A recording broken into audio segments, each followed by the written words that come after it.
A grand manor in the English countryside, a wealthy widow, poisoned in her locked bedroom, a family torn by greed, secrets, and betrayal, who slipped strychnine into Emily Inglethorpe's drink.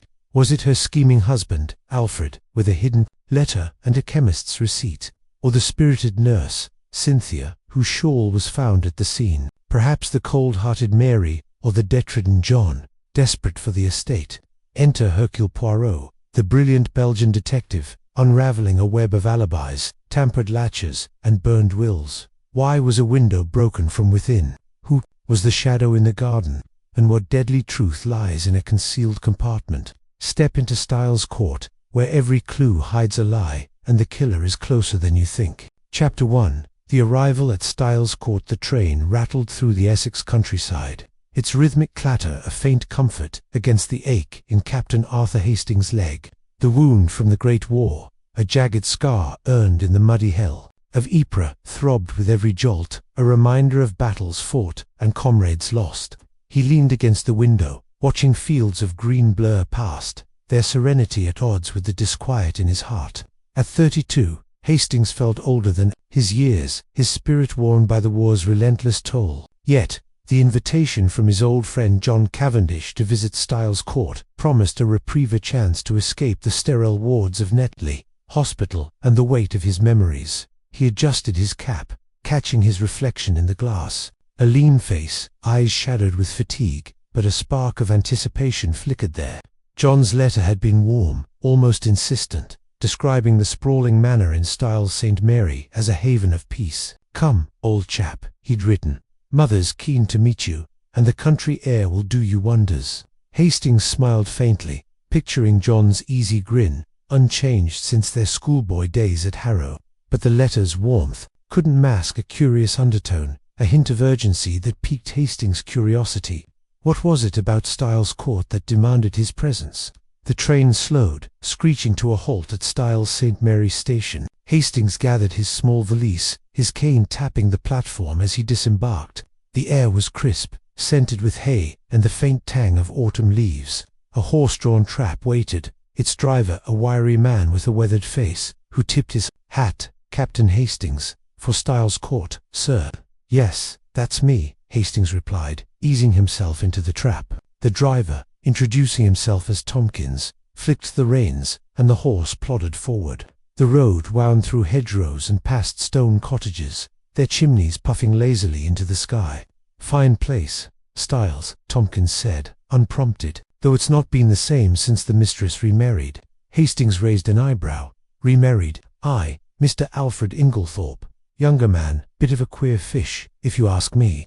Tompkins' tone was guarded, his eyes fixed on the road. "Folks talk, you know, but I say nothing." The comment hung in the air, and Hastings filed it away. His detective instincts, honed by years of observing men under pressure, stirring the war, had sharpened his ability to read silences, the unspoken tensions that betrayed more than words. He sensed a story behind Tompkins' reticence, but pressed no further. The trap rounded a bend, and Styles Court came into view. The manor was a vision of Jacobean grandeur, its red brick facade softened by ivy, its mullioned windows glinting. In the late afternoon sun, a gravel drive swept past manicured lawns to a heavy oak door, flanked by stone urns spilling with later blooming roses. Hastings felt a pang of awe. This was no mere country house, but a testament to old wealth, its elegance both inviting and imposing. Yet, as the trap crunched to a stop, he noticed a gardener pause, staring at the house with an odd intensity before resuming his work. Another thread of unease. John Cavendish bounded out to meet him, his broad shoulders and easy stride unchanged since their youth. "Hastings, you old rogue," he called, clapping him on the back. "Good Lord, you look like you've been through the ringer. Come in, let's get you settled." "Kind of you to take in a battered soldier," Hastings said, managing a grin as he limped after John. The hall was vast, its oak-panelled walls hung with portraits of stern-faced ancestors, their eyes seeming to follow him. A crystal chandelier caught the light, casting prisms across a polished floor. The air smelled of beeswax and lavender, but there was a faint staleness, as if the house held its breath. John led him to a drawing-room, where a fire crackled, its warmth a balm against the chill. A woman rose from a high-backed chair, her presence commanding despite her age. Emily Inglethorpe was in her late 60s, her silver hair swept into an elegant chignon, her eyes sharp and assessing. She wore a deep green dress, its silk rustling as she extended a hand. "Captain Hastings, what a pleasure," she said, her voice warm but measured. "John has told me so much about you. We're delighted to have you at Styles." "The pleasure's mine, Mrs. Inglethorpe," Hastings replied, struck by her poise. There was a strength in her, a quiet authority that belied her gentle smile. Yet, her gaze lingered on him, as if weighing his worth. "Call me Emily, please," she said, gesturing to a seat. "You've come at a good time.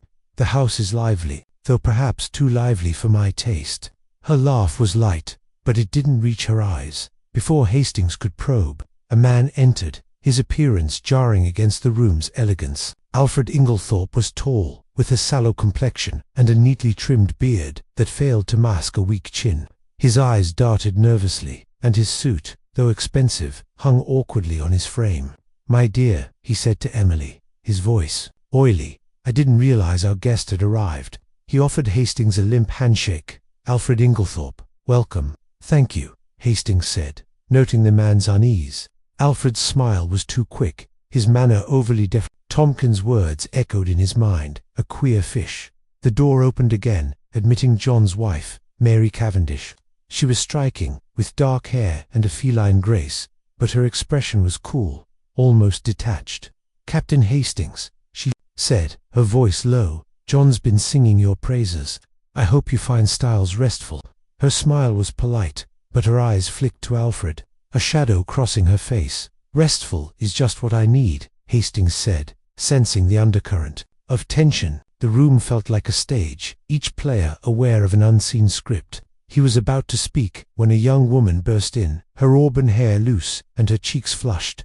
"Oh, John, you didn't tell me he was here," she exclaimed, then turned to Hastings. "I'm Cynthia Murdoch, Emily's protégée. You must be the war hero." Hastings laughed, charmed by her exuberance. "Hardly a hero, Miss Murdoch. Just a soldier glad to be on solid ground." "Cynthia, don't overwhelm the poor man," Emily said fondly, but her tone held a note of caution. Cynthia grinned, undeterred, and perched on a sofa, her energy a stark contrast to Mary's reserve. The final arrival was Evelyn Howard, Emily's companion, a stout woman with a no-nonsense air. Her grey eyes were sharp, her handshake firm. "Captain," she said briskly, "I hope you're not one for fuss. We've enough of that here." Her glance at Alfred was pointed, and he shifted uncomfortably. Tea was served, a ritual of clinking china and murmured pleasantries.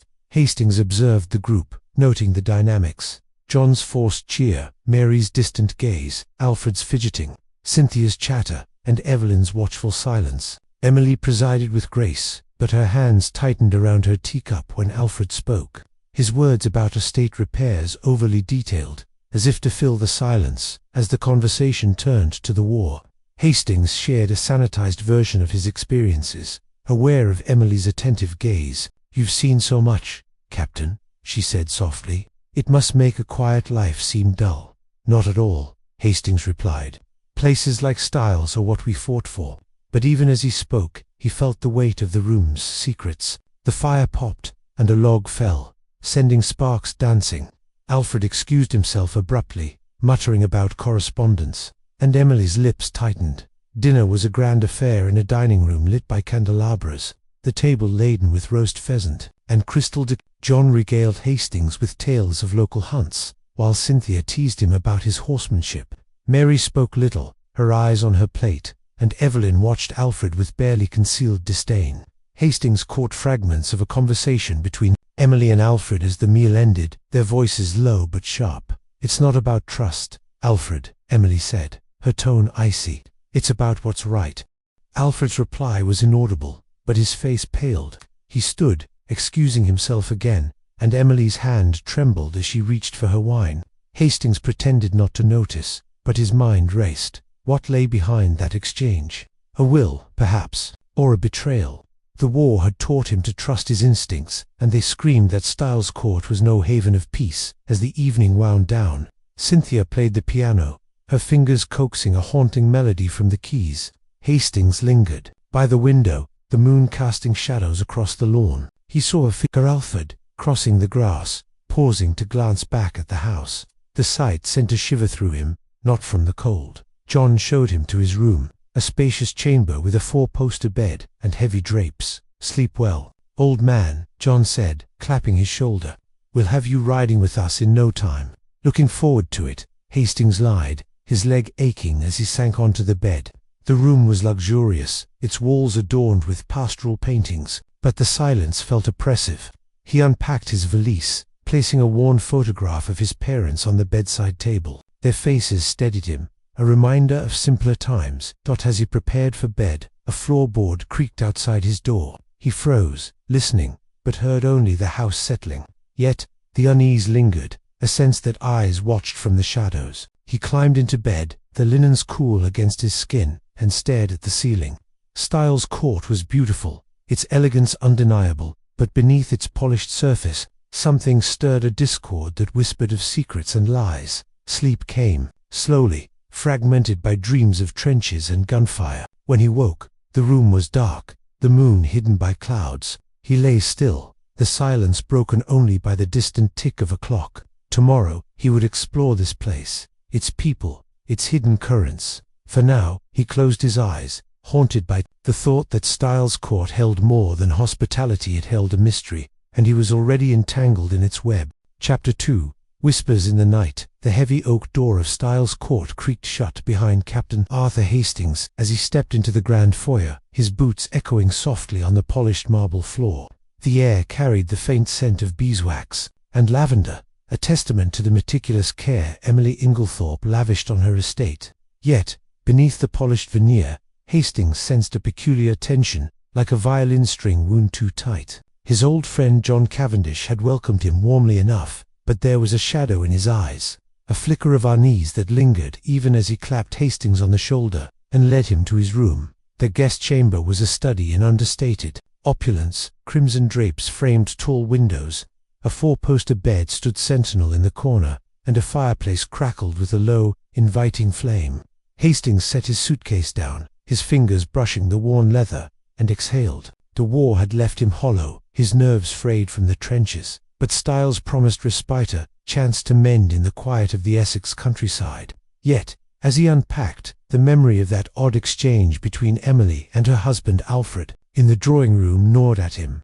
Emily's voice had been sharp, almost accusing, while Alfred's replies were smooth, too smooth, like oil over jagged glass. "It's not a matter of trust, my dear," Alfred had said, his tone placating. "It's prudence." Emily's retort was lost in a murmur, but her eyes had blazed. Hastings shook off the thought and changed into a clean shirt, the crisp fabric a small comfort. He glanced at the ormolu clock on the mantel. Nearly 8. Dinner would be served soon, and he was eager to meet the rest of the household.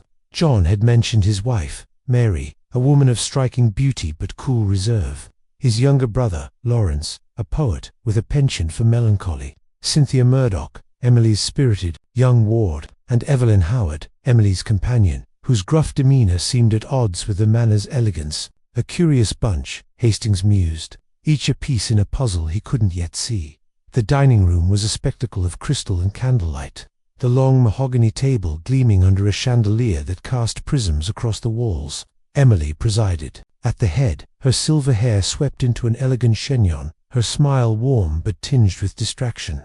Alfred sat to her right, his thin frame almost swallowed by his high-backed chair, his eyes darting to the others as if gauging their moods. John and Mary sat opposite, their hands brushing briefly, a gesture that seemed more habitual than affectionate. Lawrence, pale and wiry, toyed with his fork, his gaze distant, while Cynthia's laughter rang out, bright but brittle, as she recounted a tale of her latest escapade in the village. Evelyn Howard, seated at the far end, ate in silence, her square jaw set, her eyes fixed on Alfred with an intensity that made Hastings' skin prickle. "Captain Hastings," Emily said, turning to him, "you must tell us about your time in London. John says you've been quite the hero." Hastings flushed, uncomfortable with the attention. "Hardly, Mrs. Inglethorpe. I was just doing my duty. London's a blur, now, too much noise, too many ghosts." Her eyes softened. "You're among friends here, my dear. Styles is a sanctuary, isn't it, Alfred?" Alfred nodded, his smile thin. "Of course, my love, a haven for us all." John snorted softly, masking it with a sip of wine. Mary's lips twitched, but she said nothing, her fingers tracing the rim of her glass. The conversation shifted to trivialities: the weather, the state of the rose garden, but Hastings couldn't shake the feeling that every word was a performance. Each glance a coded message. Cynthia's chatter filled the silences, but even she seemed to falter when Evelyn's gaze swept the table, heavy as a storm cloud. After dinner, the party adjourned to the drawing room, where a pianoforte stood in one corner, its keys untouched. Hastings lingered by the French doors, gazing out at the moonlit lawn, the shadows of ancient oaks stretching like fingers across the grass. He was about to join John for a cigar when a sharp voice cut through the hum of conversation. "You can't keep pretending everything's fine, Emily." It was Evelyn, her tone low but fierce, coming from the hallway just beyond the room.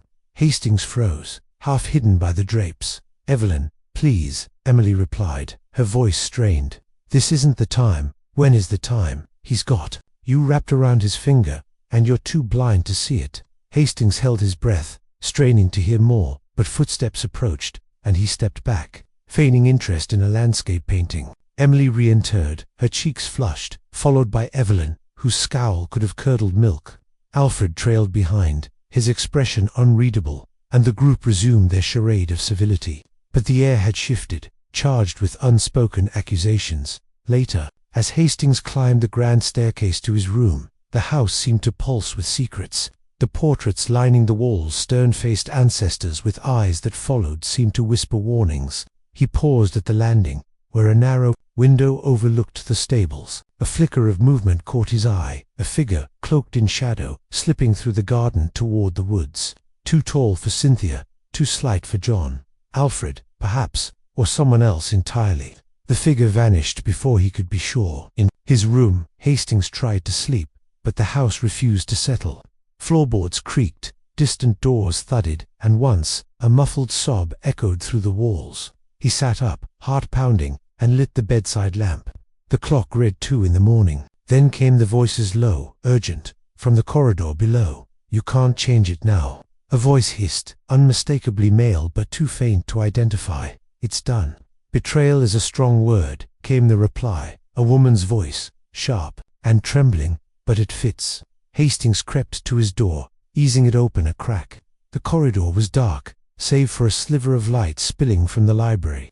He hesitated, then slipped downstairs, his bare feet silent on the rug. The library door was ajar, and inside he glimpsed Emily, her back to him, clutching a letter. Her shoulders shook as she spoke, her words inaudible. A shadow moved, someone else was there. But before Hastings could see who, the door swung shut. With a soft click, he retreated to his room, pulse racing. The letter, what was in it? And who was Emily arguing with? Alfred, with his oily charm. John, with his simmering frustration. Or someone less obvious, like Lawrence, whose quiet intensity hid depths Hastings couldn't fathom.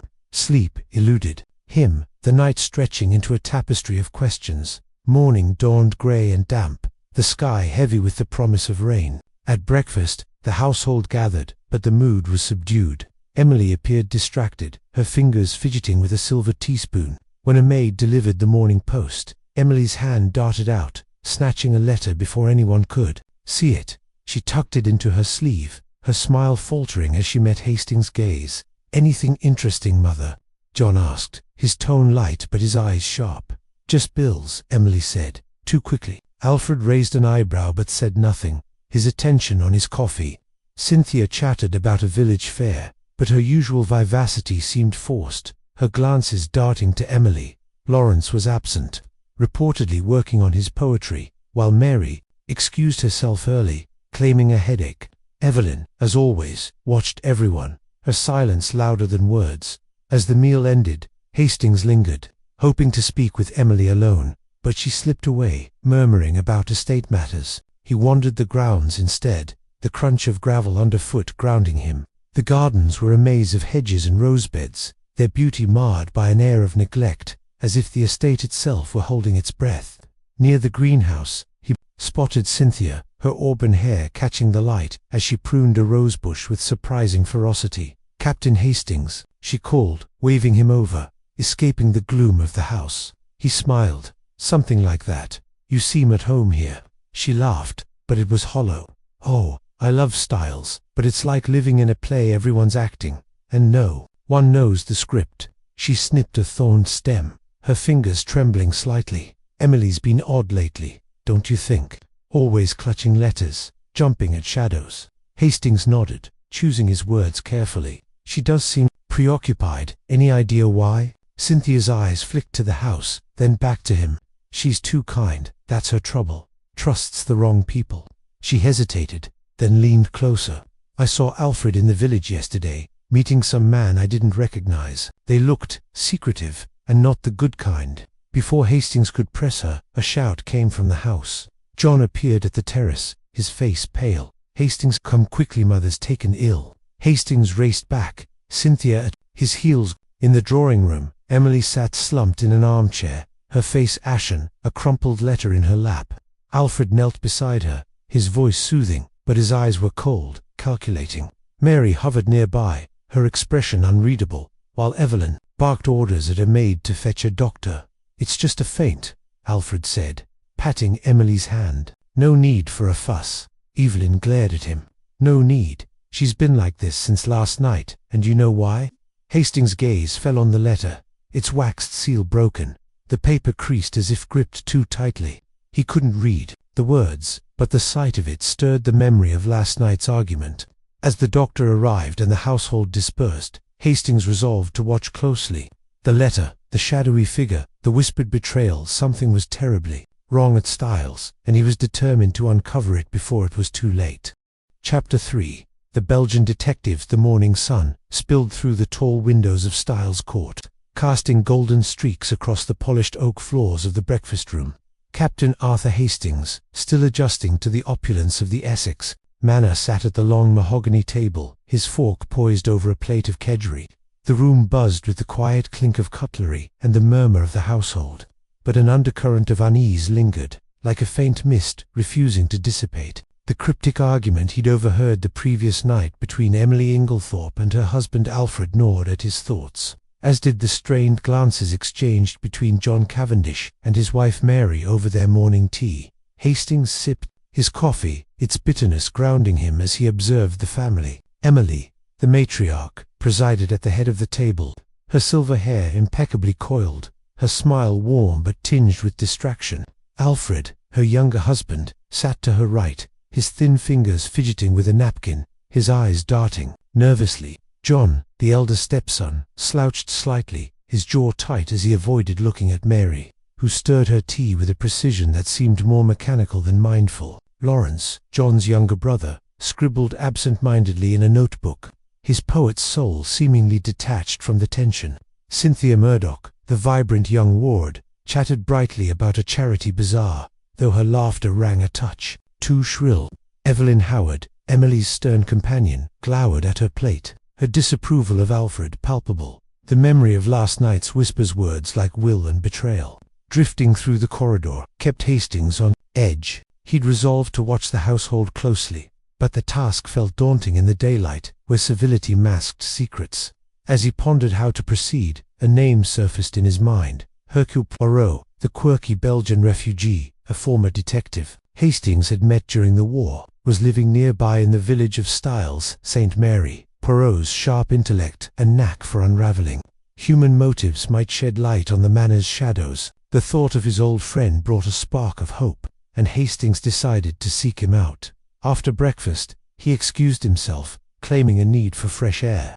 The July morning was crisp, the air scented with lavender and freshly cut grass. Styles Court's sprawling gardens stretched before him, their manicured hedges and rosebeds a stark contrast to the tangled emotions within the house. He set off down the gravel path toward the village, his cane tapping rhythmically, a remnant of his war injury. The walk was a mile, giving him time to reflect. The letter Emily had concealed that morning, her distracted air, the argument he'd overheard, each fragment hinted at a puzzle he couldn't yet piece together. Poirot, with his methodical mind, might see what he could not. The village of Styles St. Mary was a quaint cluster of thatched cottages and cobblestone lanes, its heart marked by a small stone church and a bustling tea shop, the Rose and Crown. Hastings inquired there, and learned Poirot was renting a modest cottage on the edge of the village, courtesy of Emily Inglethorpe's wartime generosity. She'd funded a haven for Belgian refugees, and Poirot,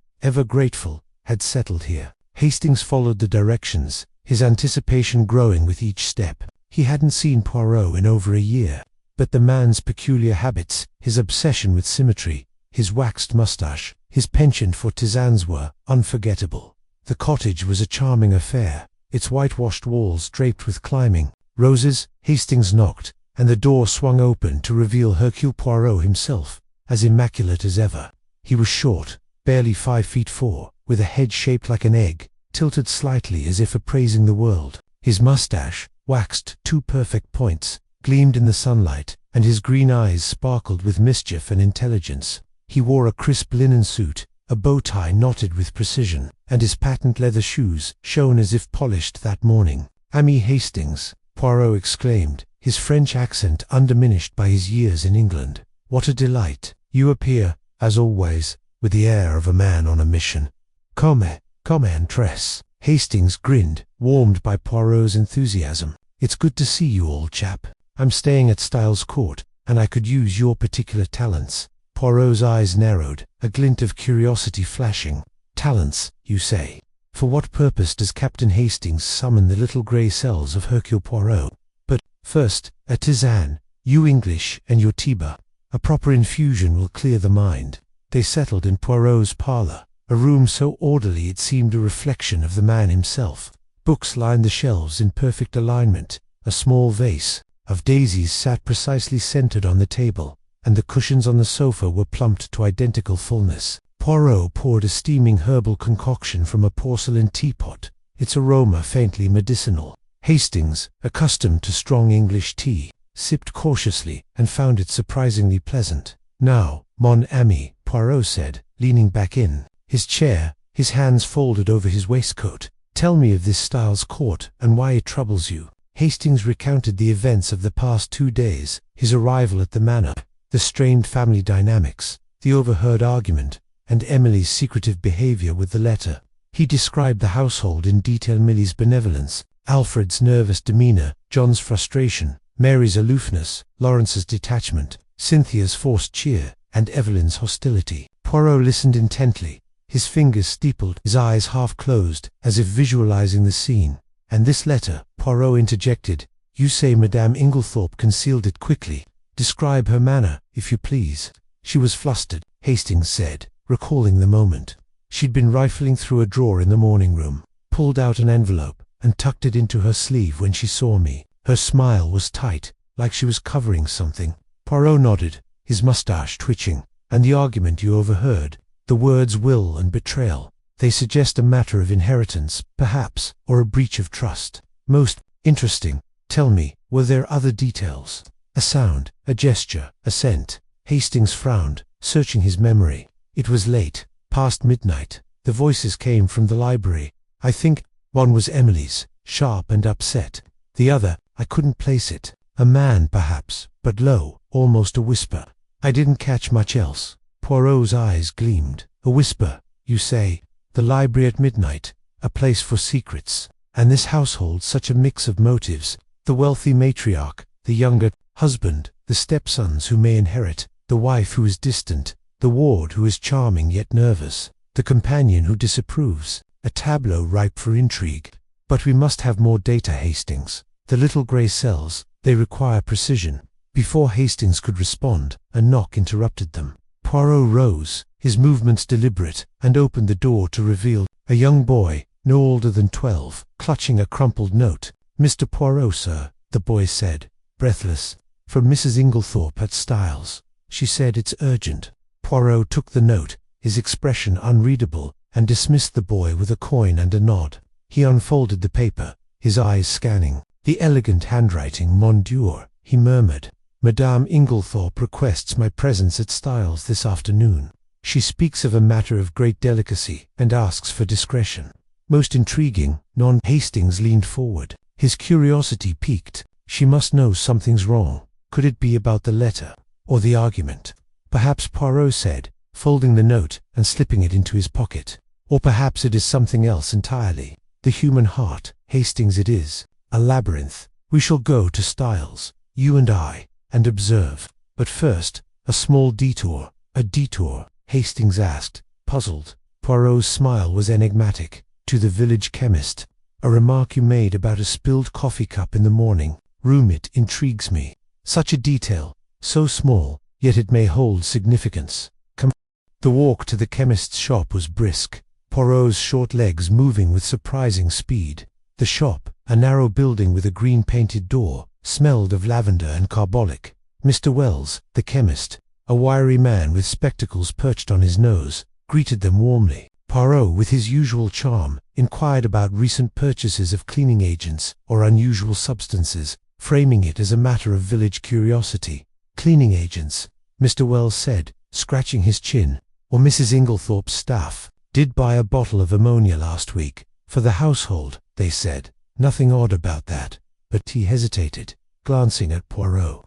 There was a queer order yesterday. Someone from Styles didn't say who asked about strychnine of all things. Said it was for rats. I told M it's tightly controlled, needs a proper prescription. They left without it. Poirot's eyes flickered with interest. Strychnine, you say? And this person, they gave no name. No, sir, Wells replied. Or a scarf. Kept their face down. Could have been anyone from the manor, or even the village. Hastings felt a chill. Strychnine, a poison. The word alone conjured dark possibilities, especially after the tensions at Styles. Poirot thanked the chemist and led Hastings outside, his expression thoughtful. The spilled coffee cup, the talk of a will. A mysterious visitor to the chemist, Poirot mused. These are threads, Hastings, and they begin to form a pattern. But we must see the tapestry itself. To Styles we go. The return to Styles Court was a study in contrasts. Hastings' mind raced with questions, while Poirot hummed a French tune, his demeanor serene. The manor loomed ahead, its red brick facade glowing in the afternoon light, but its beauty felt deceptive, like a mask hiding a grimace. As they approached, Cynthia Murdoch emerged from the front door, her auburn hair catching the sun. She spotted them and waved, her smile bright but fleeting. Captain Hastings, she called, and this must be your famous detective friend. Mrs. Inglethorpe mentioned you might visit. Poirot bowed, his moustache quivering with delight. Mademoiselle Murdoch, I presume. Hercule Poirot, at your service. I am, as you say, a friend of Hastings, and I am most grateful to Madame Inglethorpe for her kindness to me. Cynthia's eyes sparkled, but Hastings noticed a slight tremor in her hands. She's in the drawing-room, she said. Shall I take you to her? Mercy, but we shall find our way, Poirot replied. Perhaps you might tell me, mademoiselle, about the morning-room. I hear it is a charming place, where coffee is sometimes spilled. Cynthia blinked, caught off guard. The morning-room. Oh, it's lovely. Yes, the coffee-well accidents happen. I knocked over a cup yesterday. Clumsy me. Why do you ask? Poirot's smile was disarming. A mere curiosity. Mademoiselle, the little details, they fascinate me. Cynthia excused herself, hurrying toward the garden, and Hastings whispered, what was that about? The coffee cup again. Poirot's eyes twinkled. Patience, mon ami. The cup is a clue, but its meaning is not yet clear. Let us meet Madame Inglethorpe. The drawing-room was a vision of elegance, its walls adorned with pastoral paintings, its furniture upholstered in rich brocade. Emily Inglethorpe rose to greet them, her presence commanding yet warm. Mr. Poirot, she said, extending a hand. I cannot tell you how grateful I am that you've come. And dear Hastings, thank you for bringing him. Poirot took her hand, his bow almost theatrical. Madame, your kindness to my countrymen during the war is a debt I can never repay. If there is a matter troubling you, Hercule Poirot is at your service. Emily's smile faltered, and she gestured for them to sit. It's a delicate matter, she said, her voice low. I fear someone in this house is not what they seem. I've heard whispers, seen things, papers, moved, conversations hushed when I enter. And this morning, a letter I meant to keep private was disturbed. Hastings' pulse quickened. The letter again. Disturbed how? He asked. Emily hesitated, her fingers twisting a lace handkerchief. I keep certain documents in my writing desk. This morning, I found the lock scratched, as if someone tried to force it. The letter is safe, but I'm uneasy. I don't wish to accuse anyone unjustly, Mr. Poirot, but I need your discretion. Poirot's expression was grave, but his eyes burned with curiosity. "Madame, you have my word. Describe this letter, if you will, without revealing its contents." "It's personal," Emily said, her voice barely above a whisper. "A matter of family. I wrote it myself, sealed it, and placed it in my desk. Only, I have the key." Poirot nodded, his fingers tapping lightly on his knee. "And the morning room, Madame? I hear a coffee cup met with misfortune there. Perhaps it is unrelated, but humor me." Emily frowned, puzzled. "A coffee cup? Oh yes, Cynthia spilled one yesterday. It was nothing, just a clumsy moment. The maid cleaned it up." "Most interesting," Poirot said, his tone light but his gaze intense. "And who was present when this accident occurred?" "Cynthia, of course," Emily said. "And Alfred, I believe. Perhaps Mary." "It was a trivial thing, Mr. Poirot." "Trivial, perhaps," Poirot murmured, "but the trivial can be profound. May I see this morning room?" Emily led them to the morning room, a bright space with tall windows overlooking the rose garden. A small table bore a faint ring where the coffee had spilled, though the surface was now spotless. Poirot knelt, his fingers brushing the floor, then stood and examined the writing desk in the corner. Its lock was indeed scratched, the wood slightly splintered. "A clumsy attempt," Poirot said softly. "Not the work of a professional, but of someone desperate. Tell me, Madame, does anyone else use this room frequently?" "Only the family," Emily said. "It's where we gather for morning correspondence or tea." Poirot's eyes roamed the room, pausing on a small vase of wilted flowers.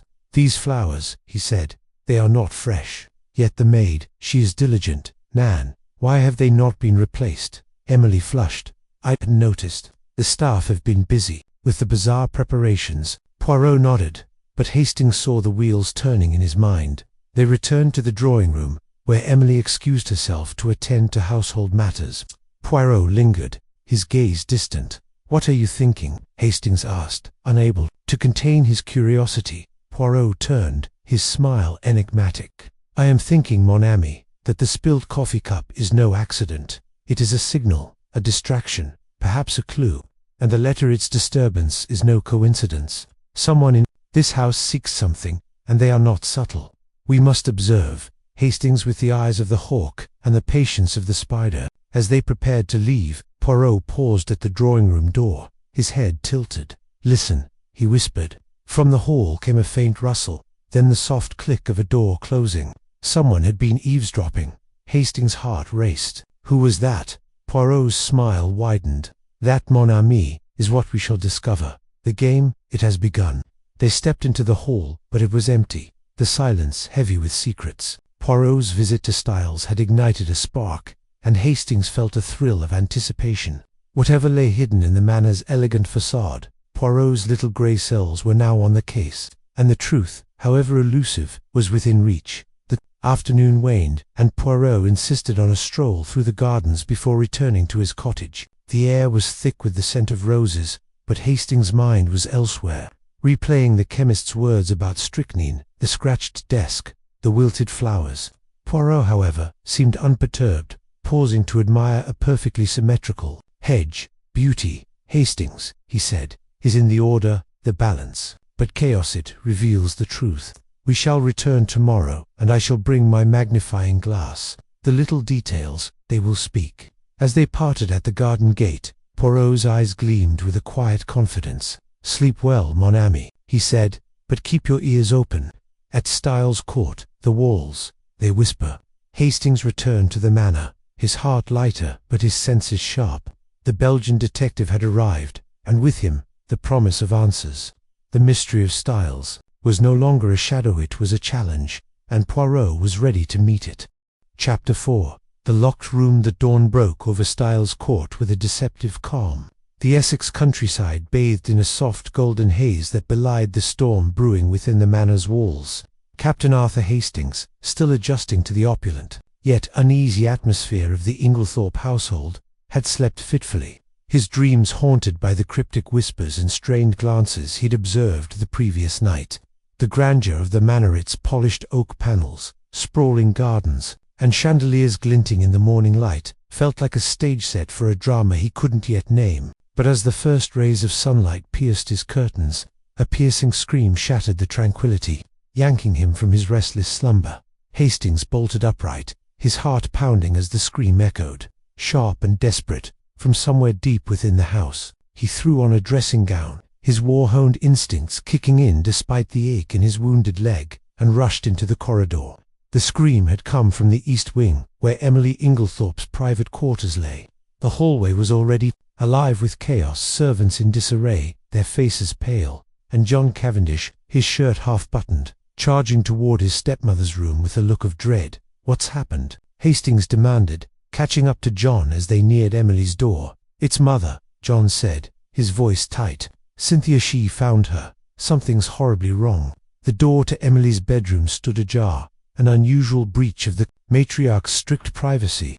Inside, Cynthia Murdoch, the young ward of the household, knelt beside the bed, her hands trembling as she clutched Emily's lifeless wrist. The room was heavy with an unnatural stillness, broken only by Cynthia's stifled sobs. Emily Inglethorpe lay sprawled across her four-poster bed, her face frozen in a grotesque mask of agony, her eyes wide and unseeing, her lips tinged an unnatural blue.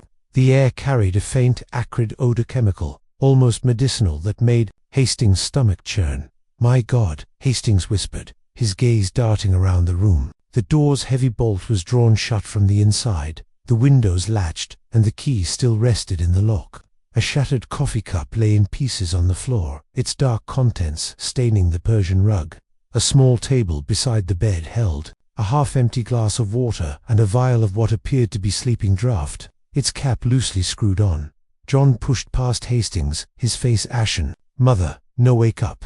He shook her shoulders, but her body remained limp, her head lolling to one side. Cynthia looked up, her eyes red-rimmed. "She's gone, John. I came to check on her, and she was like this. I didn't know what to do." Hastings knelt beside her, his mind racing. "When did you last see her alive?" "Last night," Cynthia stammered. "She was fine, well, not fine, exactly. She seemed distracted, almost frightened, when I brought her cocoa. But I never thought." Her voice broke, and she buried her face in her hands. The rest of the household began to gather. Mary Cavendish, John's wife, stood in the doorway, her sharp features taut with shock. Lawrence, John's younger brother, lingered behind her, his poetic eyes scanning the scene with quiet intensity. And Evelyn Howard, Emily's stern companion, pushed through with a brusque efficiency, her face a mask of grim determination. "Out of the way, all of you," Evelyn barked, striding to the bed. She pressed 2 fingers to Emily's neck, then recoiled. "She's dead, cold, been gone for hours, I'd wager." Mary's voice was low, almost detached. "How could this happen?" "The door was locked.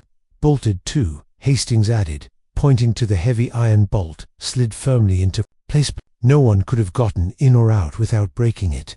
John turned to Evelyn, his voice sharp. "You were with her last night, Evie. Did she say anything? Was she ill?" Evelyn's eyes narrowed. "Don't you dare pin this on me, John. Cavendish, she was perfectly well when I left her. Tired, maybe, but well. If anyone's to blame, it's that husband of hers, always skulking about with his secrets." "Alfred?" Hastings asked, recalling the younger man's absence at breakfast. "The previous day. Where is he?" "Gone," Evelyn snapped. "Left at dawn, or so the butler says. Took a horse, and didn't say where he was headed." The room buzzed with murmurs as the implications sank in. Hastings' mind flashed to the overheard argument from the night before, the heated words about a will, betrayal, and now Alfred's sudden departure. He stepped back, trying to piece together the puzzle, when a familiar voice cut through the chaos. "Mon ami, what a scene of disarray." Hercule Poirot stood in the doorway, his small, immaculate figure a stark contrast to the disorder around him. His mustache twitched, and his green eyes gleamed with a quiet intensity. Hastings had sent for him at first light, hoping his old friend's sharp mind could untangle the tensions he'd sensed in the household.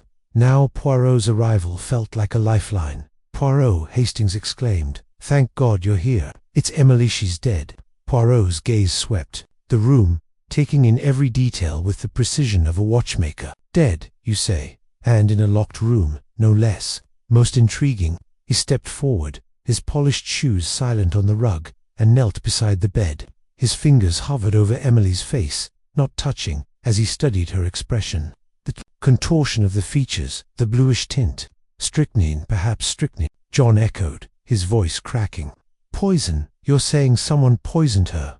Poirot held up a hand, silencing him. Patience, Monsieur Cavendish. The little grey cells, they must work before we leap to conclusions. He turned to the shattered coffee cup, his eyes narrowing. This cup, did anyone see Madame Inglethorpe drink from it last night? Cynthia nodded, wiping her eyes.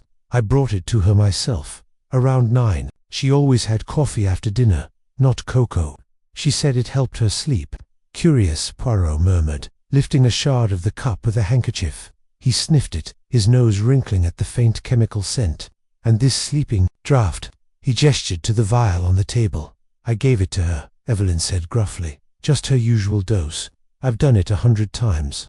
Poirot's gaze flicked to the bolted door, then to the windows. He crossed the room, his movements deliberate, and tested the latches. Secure, all of them. No signs of tampering. He paused, his head tilting as he noticed a faint scuff mark on the windowsill, barely visible in the morning light. Or perhaps not entirely secure. Hastings followed his gaze. You'd think someone broke in. Poirot's lips curved into a faint smile. I think, mon ami, that the truth is never so simple as it appears. Tell me, who was in the house last night? Everyone, Mary said, her voice clipped. John, Lawrence, Cynthia, Evelyn, me, and Alfred, until he left. And the servants? Poirot pressed. The butler, Dorcas, and the maids were in their quarters. John said, they wouldn't have come near this wing. Poirot nodded, his eyes drifting back to Emily's body. We must call for a doctor, and the police, of course. But first, I must observe. He circled the room, his fingers brushing lightly over the furniture, pausing at a small writing desk in the corner. A single sheet of paper lay atop it, half covered by a blotter. He lifted the blotter, revealing a letter in Emily's elegant hand, addressed to no one. The ink was fresh, the words incomplete. If I should not return. Hastings peered over his shoulder. She was writing this last night. Perhaps, Poirot said, folding the letter carefully, or perhaps it is meant to appear so. He slipped it into his pocket, ignoring John's protest. This I will keep safe. Now, let us summon the authorities. By mid-morning, the house was a hive of activity. Dr. Wilkins, the local physician, confirmed Poirot's suspicion. Strychnine poisoning, likely administered the previous night. The police, led by Inspector Japp, arrived with a bustle of notebooks and stern questions. Japp, a wiry man with a penchant for quick conclusions, eyed the locked room with skepticism. A clear case, if you ask me, Japp said, scribbling notes. Husbands got motive stands to inherit a fortune. Skips town at dawn, guilty as sin. Poirot's eyes twinkled. Inspector, you move too swiftly. The locked room, the broken cup, the letter, these are pieces of a puzzle, not a picture. Complete. Japp grunted. You and your puzzles, Poirot. I say, Alfred Inglethorpe slipped her the poison, bolted the door to make it look impossible, and fled. And how, pray tell, did he administer the poison? Poirot asked, his tone mild but pointed. The coffee, the sleeping draught, or perhaps something else. And why leave the door bolted from the inside? Japp faltered, then waved a hand. Details. We'll sort them out when we catch him. Hastings watched the exchange, his mind whirling. The locked room was a conundrum. How could anyone enter or leave without disturbing the bolt? The chemical odor lingered in his memory, as did the scuff mark on the windowsill. And then there was Alfred's absence, too convenient to ignore. Yet Poirot's calm certainty, his refusal to jump to conclusions, gave Hastings a flicker of hope that the truth was within reach. As the police cordoned off the room, Poirot drew Hastings aside. Mon ami, this is no simple crime. The killer is clever, perhaps too clever. The locked room is not a barrier but a stage, designed to mislead. We must look beyond the obvious. Hastings nodded, though doubt gnawed at him. You think Alfred's innocent? Poirot's smile was enigmatic. I think, Hastings, that innocence and guilt are not so easily pinned. Come, we have much to investigate: the coffee, the letter, the scuff mark, and perhaps a motive that hides in plain sight. The household dispersed, each member retreating to their own corner of the manor, their faces etched with grief, suspicion, or something darker. Cynthia lingered, her eyes haunted as she whispered to Hastings, I should have stayed with her last night. If I'd known. You couldn't have known, Hastings said gently, though his words felt hollow. The weight of the mystery pressed on him. the locked room a riddle that defied logic. As Poirot began his methodical examination of the clues, Hastings felt a chill settle over him. A murderer walked among them, hidden behind the manor's elegant facade, and only Poirot's brilliance could unmask them. The day unfolded with a relentless pace. Poirot interrogated the servants, uncovering nothing beyond their loyalty to Emily. Dorcas, the elderly maid, swore she'd seen no one near the east wing after dinner, though her memory faltered on details. The butler confirmed Alfred's early departure, noting he'd taken a horse but left no destination. Poirot spent hours in Emily's room, measuring distances, sniffing the air, and collecting fragments of the shattered cup in a small envelope. By afternoon, he summoned Hastings to the garden, where the air was thick with the scent of roses. "Observe, Hastings," Poirot said, pointing to a patch of disturbed earth near the east wing's window. A footprint, faint but present, not deep enough for a man's weight, perhaps a woman's. Hastings crouched, studying the mark. "Cynthia, or Mary, or neither," Poirot said. "The earth is dry, yet the mark is fresh. Someone stood here recently, perhaps watching, perhaps planning." He straightened, his eyes scanning the manor's walls. The window above it aligns with Madame Inglethorpe's room. The scoff mark, the footprint, they tell a story, but not the one we are meant to read. As the sun dipped below the horizon, casting long shadows over Styles Court, Poirot's words echoed in Hastings' mind. The locked room, the poison, the missing husband. It was a tapestry of deception, woven with care. He glanced at the manor, its windows glowing like eyes in the twilight, and shivered. Somewhere within, the truth lay buried, waiting for Poirot's keen intellect to unearth it. And as the Belgian detective hummed softly to himself, pacing the garden path, Hastings felt a surge of confidence. The mystery of Emily Inglethorpe's death would not remain unsolved for long. The investigation deepened as Poirot and Hastings returned to the house. The family gathered in the drawing-room, their faces a mix of grief and unease. John paced, his hands clenched. Mary sat rigidly, her eyes fixed on some distant point. Lawrence scribbled in a notebook, his pen scratching furiously, and Cynthia, still shaken, clutched a handkerchief. Evelyn stood apart, her arms crossed, her gaze darting to the door, as if expecting Alfred to reappear. Poirot took center stage, his small stature commanding the room. "Madame, yours, we face a crime most diabolical. Madame Inglethorpe was poisoned, her life stolen in the sanctuary of her own room. But fear not the truth, it cannot hide from Hercule Poirot." John stopped pacing, his voice bitter. "It's Alfred, isn't it? He's always been after her money, and now he's run off." "Perhaps," Poirot said, his tone neutral. "But let us consider the facts. The door was bolted, the windows latched, the coffee cup is shattered, yet the poison's delivery remains unclear. And this letter," he produced the folded paper, holding it aloft. "It speaks of danger, but to whom?" Mary's eyes flicked to the letter, her expression unreadable. "What does it say?" Poirot shook his head. "It is incomplete, a fragment of thought. But it tells us Madame Inglethorpe feared something or someone." Cynthia gasped.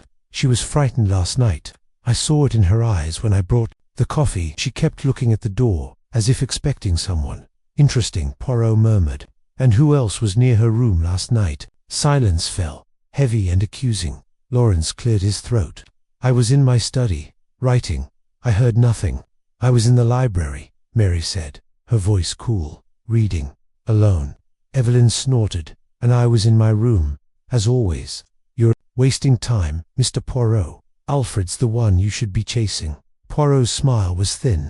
"Madame Howard, your certainty is admirable, but premature. The truth, it lies in the details, the cup, the scuff, the letter, and perhaps in what was not said." As the family dispersed, Hastings followed Poirot to the library, where the detective began examining a stack of Emily's correspondence. "What are you looking for?" Hastings asked. "Connections, mon ami." The letter was not written in haste, it was deliberate, a warning, but to whom? And why leave it so exposed? Poirot's fingers paused on a sealed envelope, its wax seal unbroken. "This too is curious, addressed to no one, yet sealed. A secret, perhaps, meant for later discovery." Hastings frowned. "You think Emily knew she was in danger?" "I think," Poirot said, "that she knew more than she told, and someone ensured she would never tell it." The hours ticked by, each revelation adding layers to the mystery. Poirot's questions grew sharper, his observations more precise. He noted the angle of the coffee stain on the rug, suggesting the cup was knocked over deliberately. He measured the distance from the bed to the desk, calculating the time it would take to bolt the door after poisoning, and he lingered over the vial of sleeping draught, its contents slightly discolored. By evening, Inspector Japp returned with news. Alfred had been spotted in a nearby village, but his trail went cold. "He's hiding," Japp declared. "Mark my words, we'll have him by morning." Poirot shook his head. "You chase shadows, Inspector. The truth is here, in this house, in this room. The locked door is not a mystery, it is a message." As night fell, Hastings retired to his room, his mind a whirlwind of clues and contradictions. The locked room, the shattered cup, the scuff mark, the letter all pointed to a crime both calculated and audacious. He trusted Poirot's genius, but the weight of suspicion hung heavy. Was Alfred the villain, as Japp believed, or was the truth more complex, hidden in the motives and secrets of the Styles household? In his dreams, the manor's corridors stretched endlessly, doors bolted shut, and Emily's voice whispered, "If I should not return." Hastings awoke with a start, the words lingering like a prophecy. The locked room held its secrets tightly, but Poirot was relentless. Tomorrow, Hastings knew, would bring new revelations and, perhaps, the unmasking of a killer. The next morning Poirot was already at work, his energy undiminished. He led Hastings back to Emily's room, now sealed by police tape, and pointed to a small brass key on the dressing table. "This, mon ami, is not the key to the door. It is too small, too delicate, yet it was placed here, where we would find it." "A clue?" Hastings asked. "A distraction," Poirot corrected. "The killer wishes us to focus on the lock, on the impossibility, but the truth lies elsewhere in the timing, in the method." They moved to the window, where Poirot examined the scuff mark again. "This mark," he said, "is not from climbing. It is too precise, too shallow. Someone stood here, perhaps to create the illusion of entry." Hastings' eyes widened. "You're saying the locked room was staged?" Poirot nodded. "Exactly. The bolt, the latch, the cup part of a performance. But the poison, that is the key. Strychnine is slow, yet Madame Inglethorpe died quickly. Why?" They returned to the drawing room, where the family awaited, their tension palpable. Poirot addressed them with a calm authority. "The poison was administered last night, likely in the coffee or the sleeping draught. But the timing is curious. Strychnine takes hours, yet death came swiftly. Someone knew precisely how to hasten it." Cynthia paled. "I gave her the coffee." "You can't think I think nothing yet," Poirot said gently. "But I observe, and I ask, who had access to her room? Who knew her habits?" The question hung unanswered, each face a mask of doubt or defiance. Hastings watched, his heart pounding. The locked room was no longer just a puzzle, it was a battlefield, where Poirot's intellect waged war against a cunning adversary. And, as the Belgian detective's eyes gleamed with quiet confidence, Hastings knew the truth was close, waiting to be unveiled. Chapter 5. Shadows of Motive. The morning sun filtered through the heavy drapes of Styles Court, casting long, wavering shadows across the oak-panelled dining room. Captain Arthur Hastings sat at the polished mahogany table, his breakfast untouched, his thoughts tangled in the events of the previous night. Emily Inglethorpe's death, her face frozen in a rictus of agony behind the bolted door of her bedroom, had shattered the fragile calm of the manor. The doctor's grim pronouncement of strychnine poisoning lingered in the air, a poison as insidious as the suspicions now creeping through the household. Hercule Poirot, the diminutive Belgian detective with his impeccable mustache and gleaming eyes, had declared it murder, and Hastings felt the weight of that word pressing against his chest. The room was quiet, save for the soft clink of porcelain as Mary Cavendish, John's elegant but distant wife, stirred her tea. Her movements were precise, almost mechanical, but her eyes darted toward the door each time a servant passed. Across from her, John Cavendish slouched in his chair, his jaw tight, his fingers drumming an uneven rhythm on the tablecloth. Lawrence, his younger brother, sat near the window, his poet's face pale and drawn, a book of verse open but unread in his lap. Cynthia Murdoch, the vibrant young ward of Emily, toyed with a butter knife, her usual spark dimmed by a nervous energy that seemed to hum beneath her skin. Evelyn Howard, Emily's stern companion, stood apart, her arms crossed, her gaze fixed. On the garden, as if searching for answers in the rosebeds, Poirot entered with his characteristic briskness, his polished shoes clicking on the parquet floor. His green eyes swept the room, taking in each occupant with the precision of a watchmaker. "Bonjour, Mies, Amos," he said, his voice bright but edged with purpose. "We have much to discuss, n'est-ce pas? The matter of Madame Ing. Death is no accident, and the truth lies hidden among us." Hastings straightened, his pulse quickening. He admired Poirot's ability to command a room, to turn unease into focus. "Where do we begin, Poirot?" he asked, eager to anchor himself. In the detective's clarity, Poirot adjusted his tie, a small, deliberate gesture. "We begin with the heart of the matter, motive. Murder is not a random act, Hastings. It is a story written in desire, in fear, in greed. We must read this story carefully, line by line." John Cavendish shifted, his voice rough. "You're saying one of us did this? That's absurd." "Emily was. She was family." His words faltered, and Hastings caught the flicker of doubt in his eyes. Poirot raised a hand. "Mon cher John, I say only what the facts suggest. Madame Inglethorpe was poisoned, her room locked, her fortune substantial. These are not the ingredients of chance. Let us start with you. The manor, I understand, passes to you upon her death." John's face reddened. "Yes, but I'd never. Emily was more than generous. I didn't need her money." "Need is not always the spur," Poirot said, his tone gentle but probing. "Sometimes it is resentment, or duty, or the weight of expectation.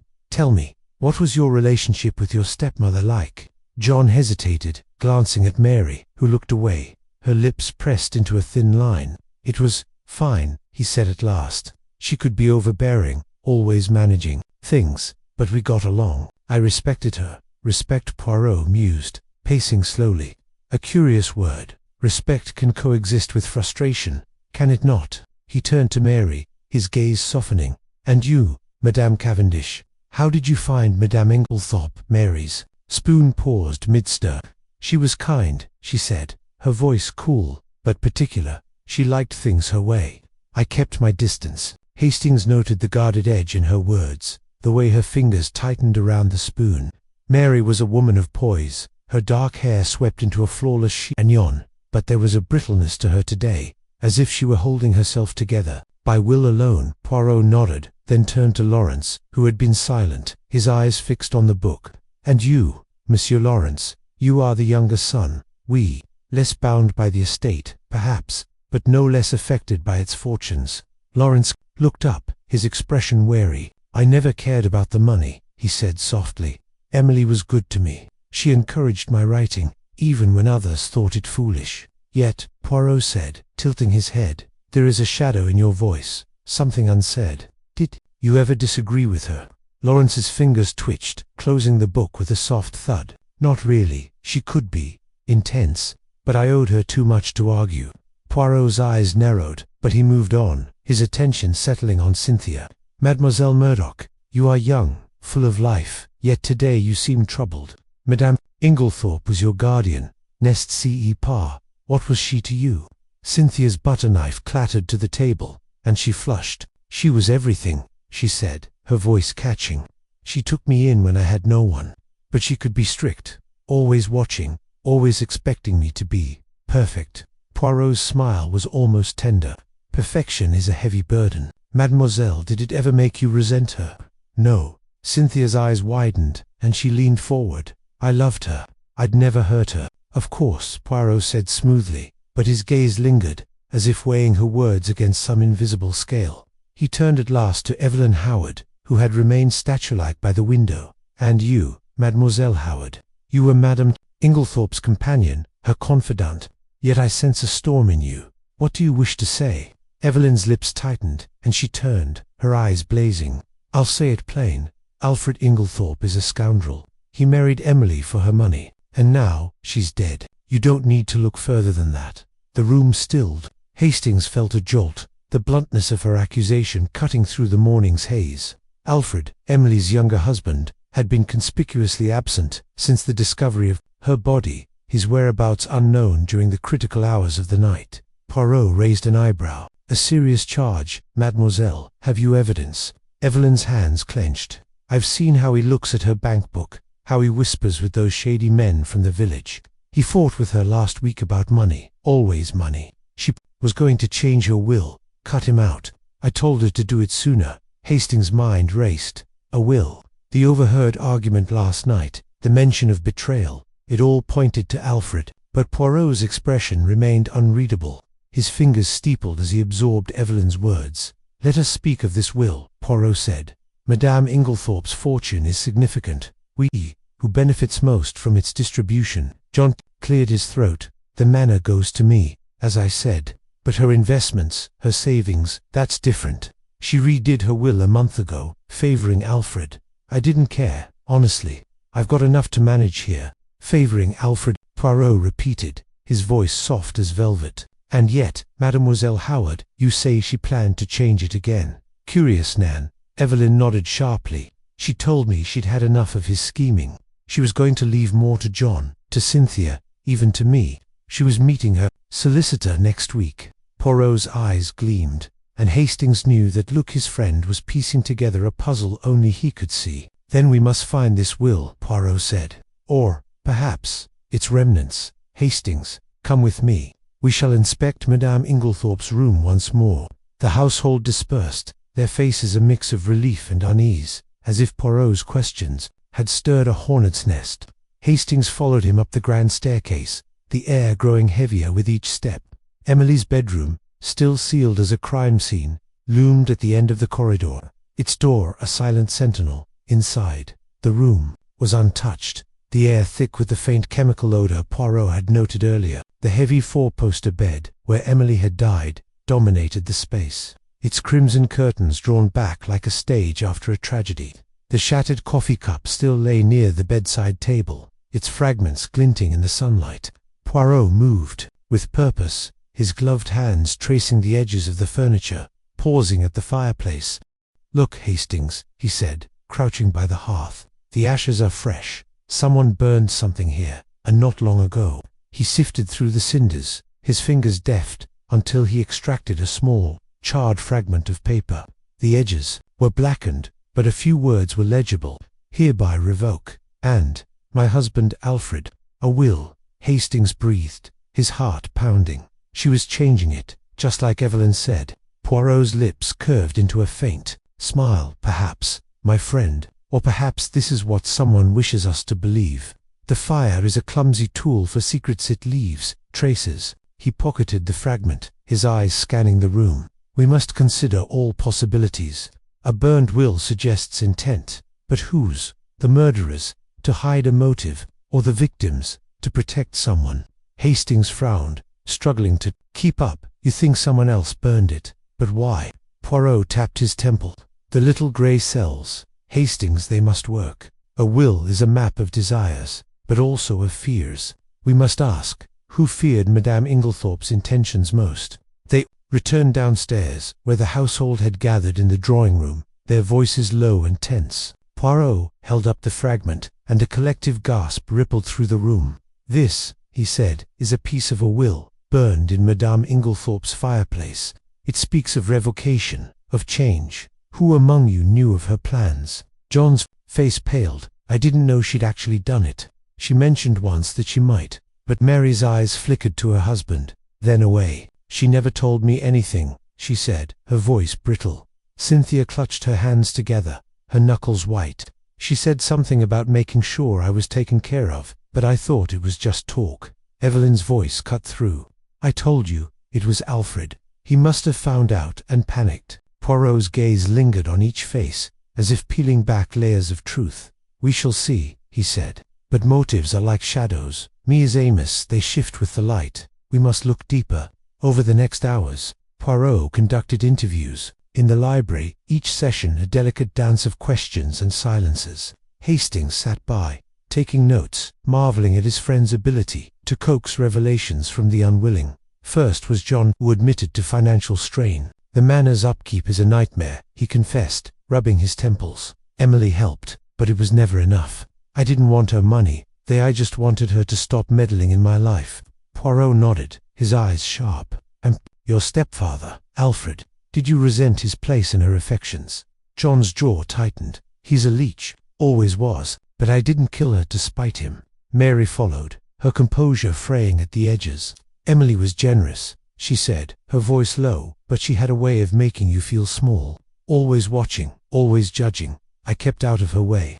"Did you ever feel trapped here?" Poirot asked gently. Mary's eyes flashed. "Who wouldn't? This house is a gilded cage." She paused, then added, "But I had no reason to hurt her." Lawrence was next, his poet's sensitivity making him fidget under Poirot's gaze. "I didn't care about the will," he insisted. "I just wanted to write, to live quietly." Emily understood that, yet Poirot said, "Your novel unpublished, we touches on poisoning, a curious coincidence." Lawrence flushed. "It's fiction. I read about strychnine in a medical journal. It fascinated me, that's all." Cynthia's interview was the most emotional.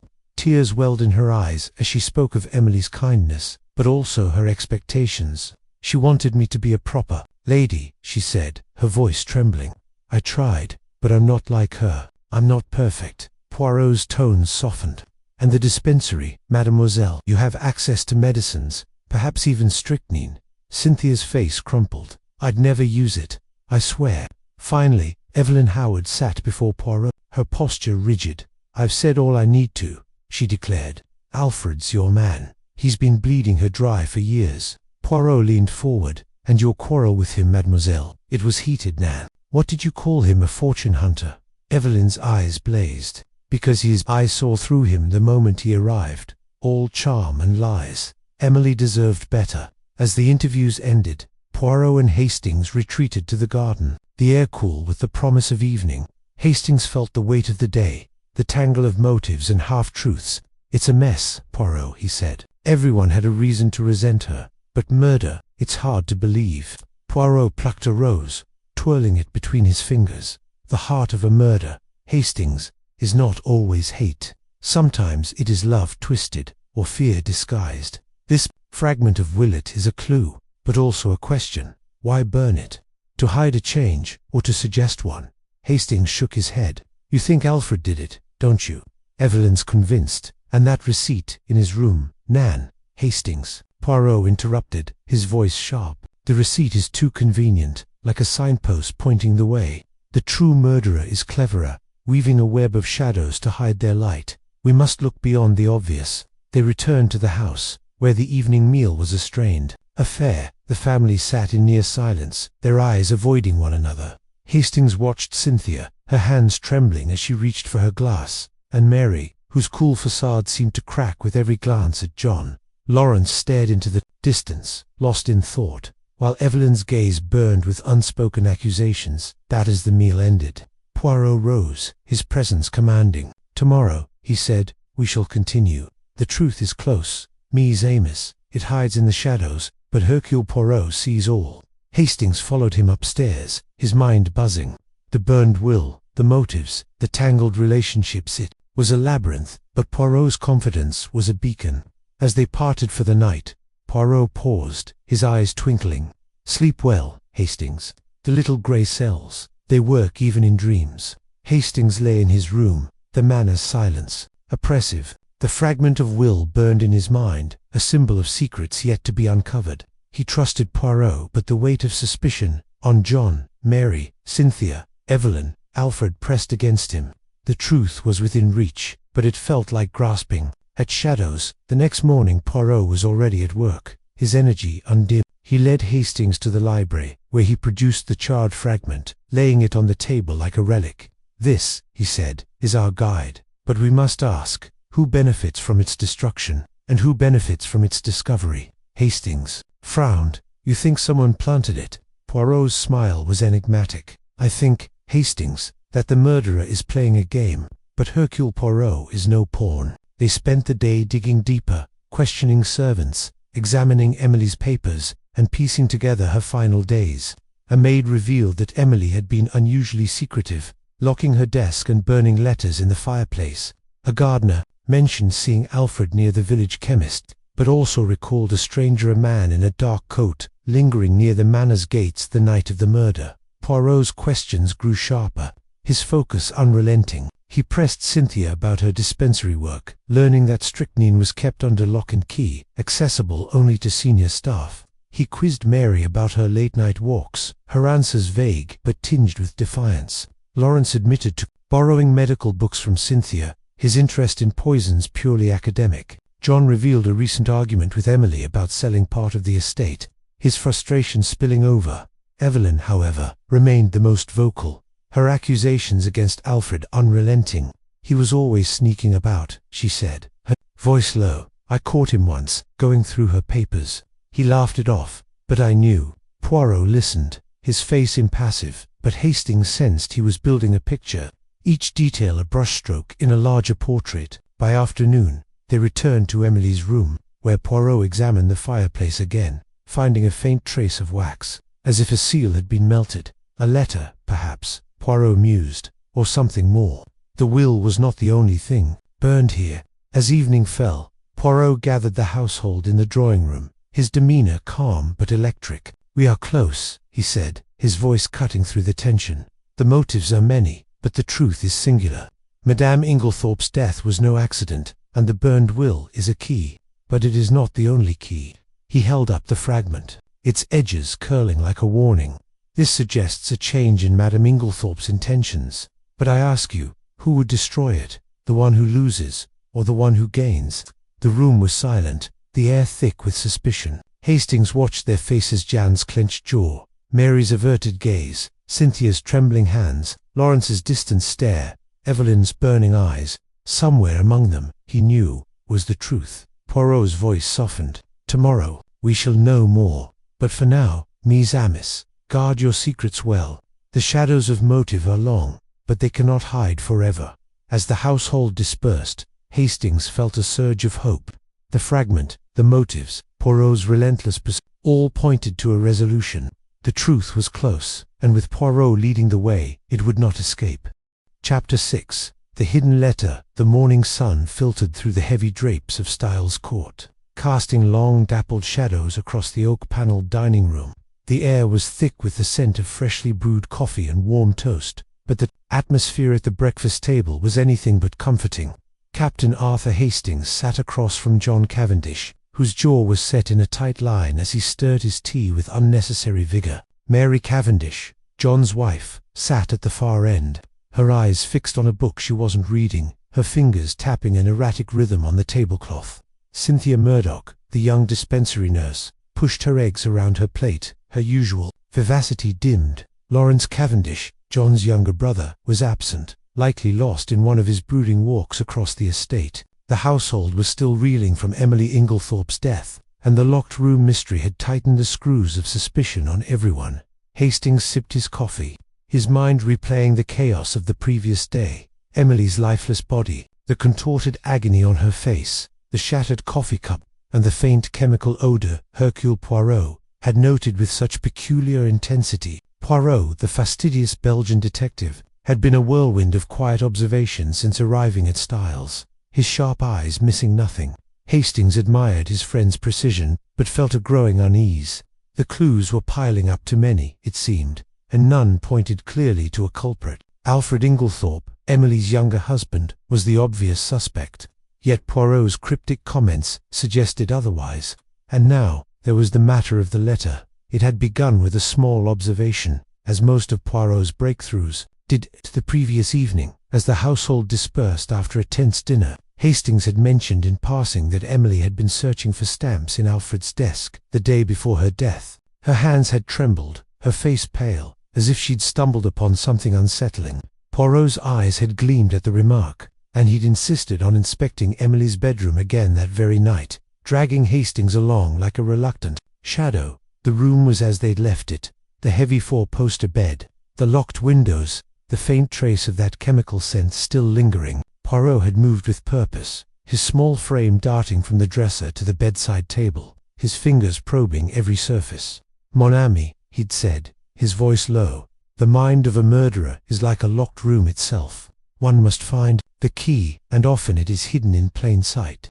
Hastings had watched, half baffled, as Poirot knelt beside the bed, his gloved hands sliding along the baseboard. With a triumphant voice, he'd extracted a folded piece of paper, creased and slightly torn, from a narrow gap beneath the skirting board. Now, as Hastings sat at breakfast, that letter burned in his mind, Poirot had refused to share its contents last night, saying only that it was a piece of the puzzle, but not the picture entire. The secrecy was maddening, but Hastings trusted Poirot's methods. He glanced at Alfred Inglethorpe, who sat at the head of the table. His thin lips curled in a smile that didn't reach his eyes. Alfred's calm demeanor felt performative, as if he were playing a part in a play no one else had rehearsed.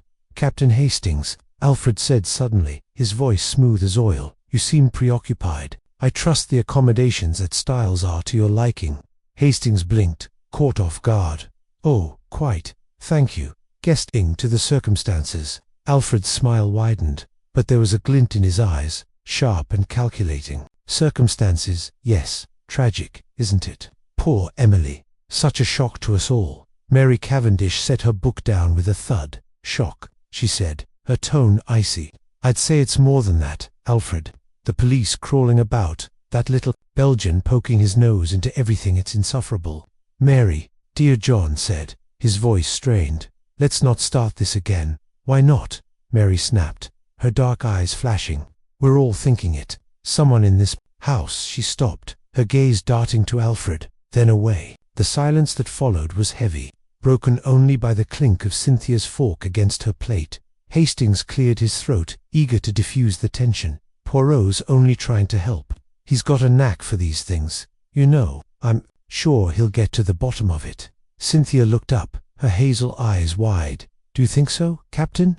It's all so dreadful. I can't imagine who would do such a thing to Mrs. Inglethorpe. She was so kind, so generous." Her voice trembled, and Hastings felt a pang of sympathy. Cynthia, with her bright smile and earnest demeanor, seemed out of place in this nest of vipers, but Poirot's warning echoed in his mind. "Trust no one, mon ami. The innocent face is often the cleverest mask."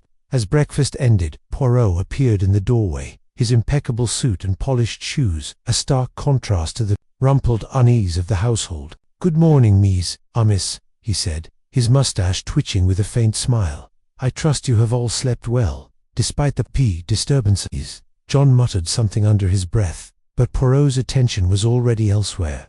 He beckoned Hastings with a subtle tilt of his head.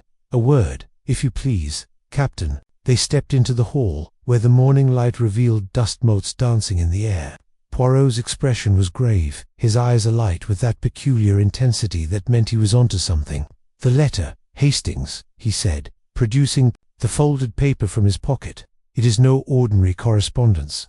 It is, I believe, the key to Madame Inglethorpe's distress." Hastings leaned closer, his curiosity piqued. "What does it say? Who's it from?" Poirot held up a hand, his tone measured. "Patience, mon ami. The letter is from a solicitor, addressed to Madame Inglethorpe. It concerns a matter of great delicacy, her will, to be precise. It appears Monsieur Alfred was, shall we say, overly curious about its contents." Hastings' heart quickened. "You mean he was trying to change it, or destroy it?" "Perhaps," Poirot said, his voice a low murmur. "But the letter was not in his possession. It was hidden, and I suspect Madame Inglethorpe found it in his desk, as you observed. She concealed it to protect herself or someone else." Hastings frowned, trying to piece it together. "But why hide it under the skirting board? Why not confront Alfred?" Poirot's eyes gleamed. "That, mon ami, is the question. Perhaps she feared confrontation. Perhaps she wished to gather more evidence. Or perhaps—" He paused, his gaze drifting to the staircase, where Evelyn Howard, Emily's stern companion, was descending, her face set in its usual scowl. Evelyn barked, her voice echoing in the hall. "What's this nonsense about a letter? I heard you whispering. If you've found something, out with it." Poirot turned, his expression serene. "Mademoiselle Howard, your concern for justice is admirable, but rest assured I am merely following the threads of truth. The letter is safe, and its secrets will be revealed in due time." Evelyn's eyes narrowed. "You're too clever by half, Monsieur. I don't trust you, or your threads. Emily was my friend, and I won't have her memory tarnished by your meddling." She stormed past them, her heavy footsteps fading toward the drawing-room. Hastings watched her go, unease prickling. "His skin, she's awfully protective of Emily," he said. "Almost too much." Poirot nodded. "Indeed, loyalty is a noble trait, but it can also be a shield. Come, Hastings, we have work to do." They retreated to the library, a cavernous room lined with leather-bound books and heavy furniture. Poirot spread the letter on a table, its creased edges illuminated by a shaft of sunlight. The text was formal, written in the precise hand of a solicitor named Mr. Wells. It detailed Emily's recent revisions to her will, which favored Alfred over her stepsons, John and Lawrence. But there was a caveat. If Alfred were found to have acted against her interests, the estate would revert to John. Hastings whistled softly. That's motive, Poirot. Alfred stood to lose everything if Emily exposed him. Precisement, Poirot said, tapping the letter. But the question remains, how did this letter end up beneath the skirting board, and why was Madame Inglethorpe so distressed by it? The rest of the morning was a whirlwind of investigation. Poirot insisted on examining Alfred's desk, a sturdy mahogany piece in the study. The top drawer was locked, but Poirot produced a small Tula lockpick. To Hastings' astonishment, opened it with ease. Inside was a jumble of papers, receipts, and a small key that looked out of place. Poirot held it up, his eyes narrowing. This, I think, is for Madame Inglethorpe's document case. The case, a small metal box, sat on a shelf in Emily's room. Poirot opened it with the key, revealing a collection of personal papers, letters from her late husband, a few photographs, and a sealed envelope marked private. Poirot's fingers hesitated before opening it, as if sensing its weight. Inside was a single sheet, written in Emily's elegant hand. It was a codicil to her will, dated 2 days before her death, stating her intent to revoke Alfred's inheritance due to recent discoveries of his character. Hastings' breath caught. She knew he was up to something. That's why she was so agitated. Poirot nodded, but his expression was troubled. Yet she did not act on this codicil. She hid it, and the solicitor's letter, in places where they might not be found. Why, Hastings? Why not take it to the authorities? Before Hastings could answer, a sharp knock interrupted them. Cynthia stood in the doorway, her face pale. Monsieur Poirot, Captain Hastings, I need to tell you something. Her voice trembled, and she clasped her hands tightly. I saw something the night before Mrs. Inglethorpe died. She was in the study, late, with Alfred. They were arguing, and I heard her say, "You'll not have it, Alfred. I know what you've done." I didn't think much of it then, but now. Poirot's eyes softened, but his voice was firm. "Mademoiselle, why did you not speak of this sooner?" Cynthia's cheeks flushed. "I was afraid, Alfred. He's been so kind to me, but there's something about him. I didn't want to cause trouble, not without proof." Hastings felt a surge of protectiveness. "You've done the right thing, Cynthia Poirot. We'll sort it out." Poirot inclined his head. "Merci, mademoiselle. Your courage is noted.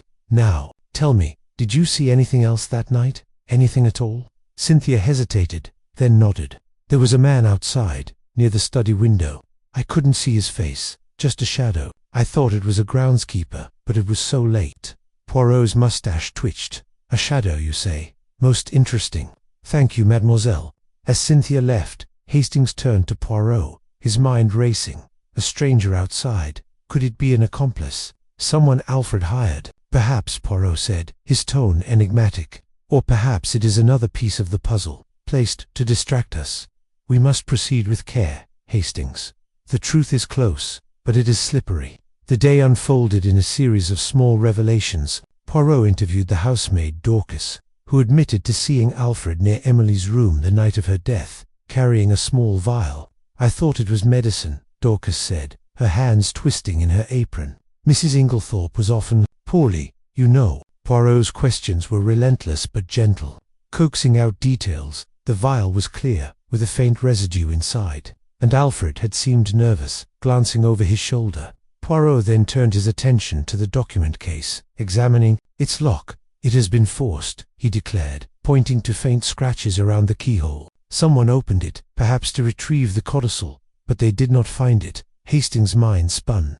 "So Alfred knew about the codicil and tried to destroy it, or someone wished us to think so," Poirot said, his eyes narrowing. "The scratches are too obvious, Hastings. A clever man like Alfred Inglethorpe would not leave such marks."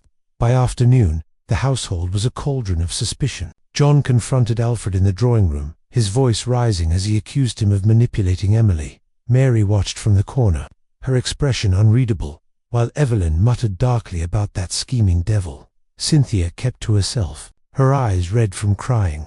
Lawrence, returning from his walk, seemed oblivious to the tension, lost in his own thoughts. Poirot, undeterred, took Hastings to the garden, where they retraced the path from the study to Emily's window. The grass was trampled near the window, but the marks were indistinct, as if deliberately obscured. Poirot knelt, examining a small scrap of paper caught in a rosebush. It was a fragment of a receipt, bearing the name of a local chemist. Perhaps, Poirot mused, pocketing it. As dusk fell, Poirot gathered the household in the drawing-room, his demeanour calm but commanding. "Mies Amos," he said, "I have found a letter, and a codicil, that shed light on Madame Ingle's final days. They suggest a betrayal, a plan thwarted by her vigilance. But I must warn you, the truth is not yet complete.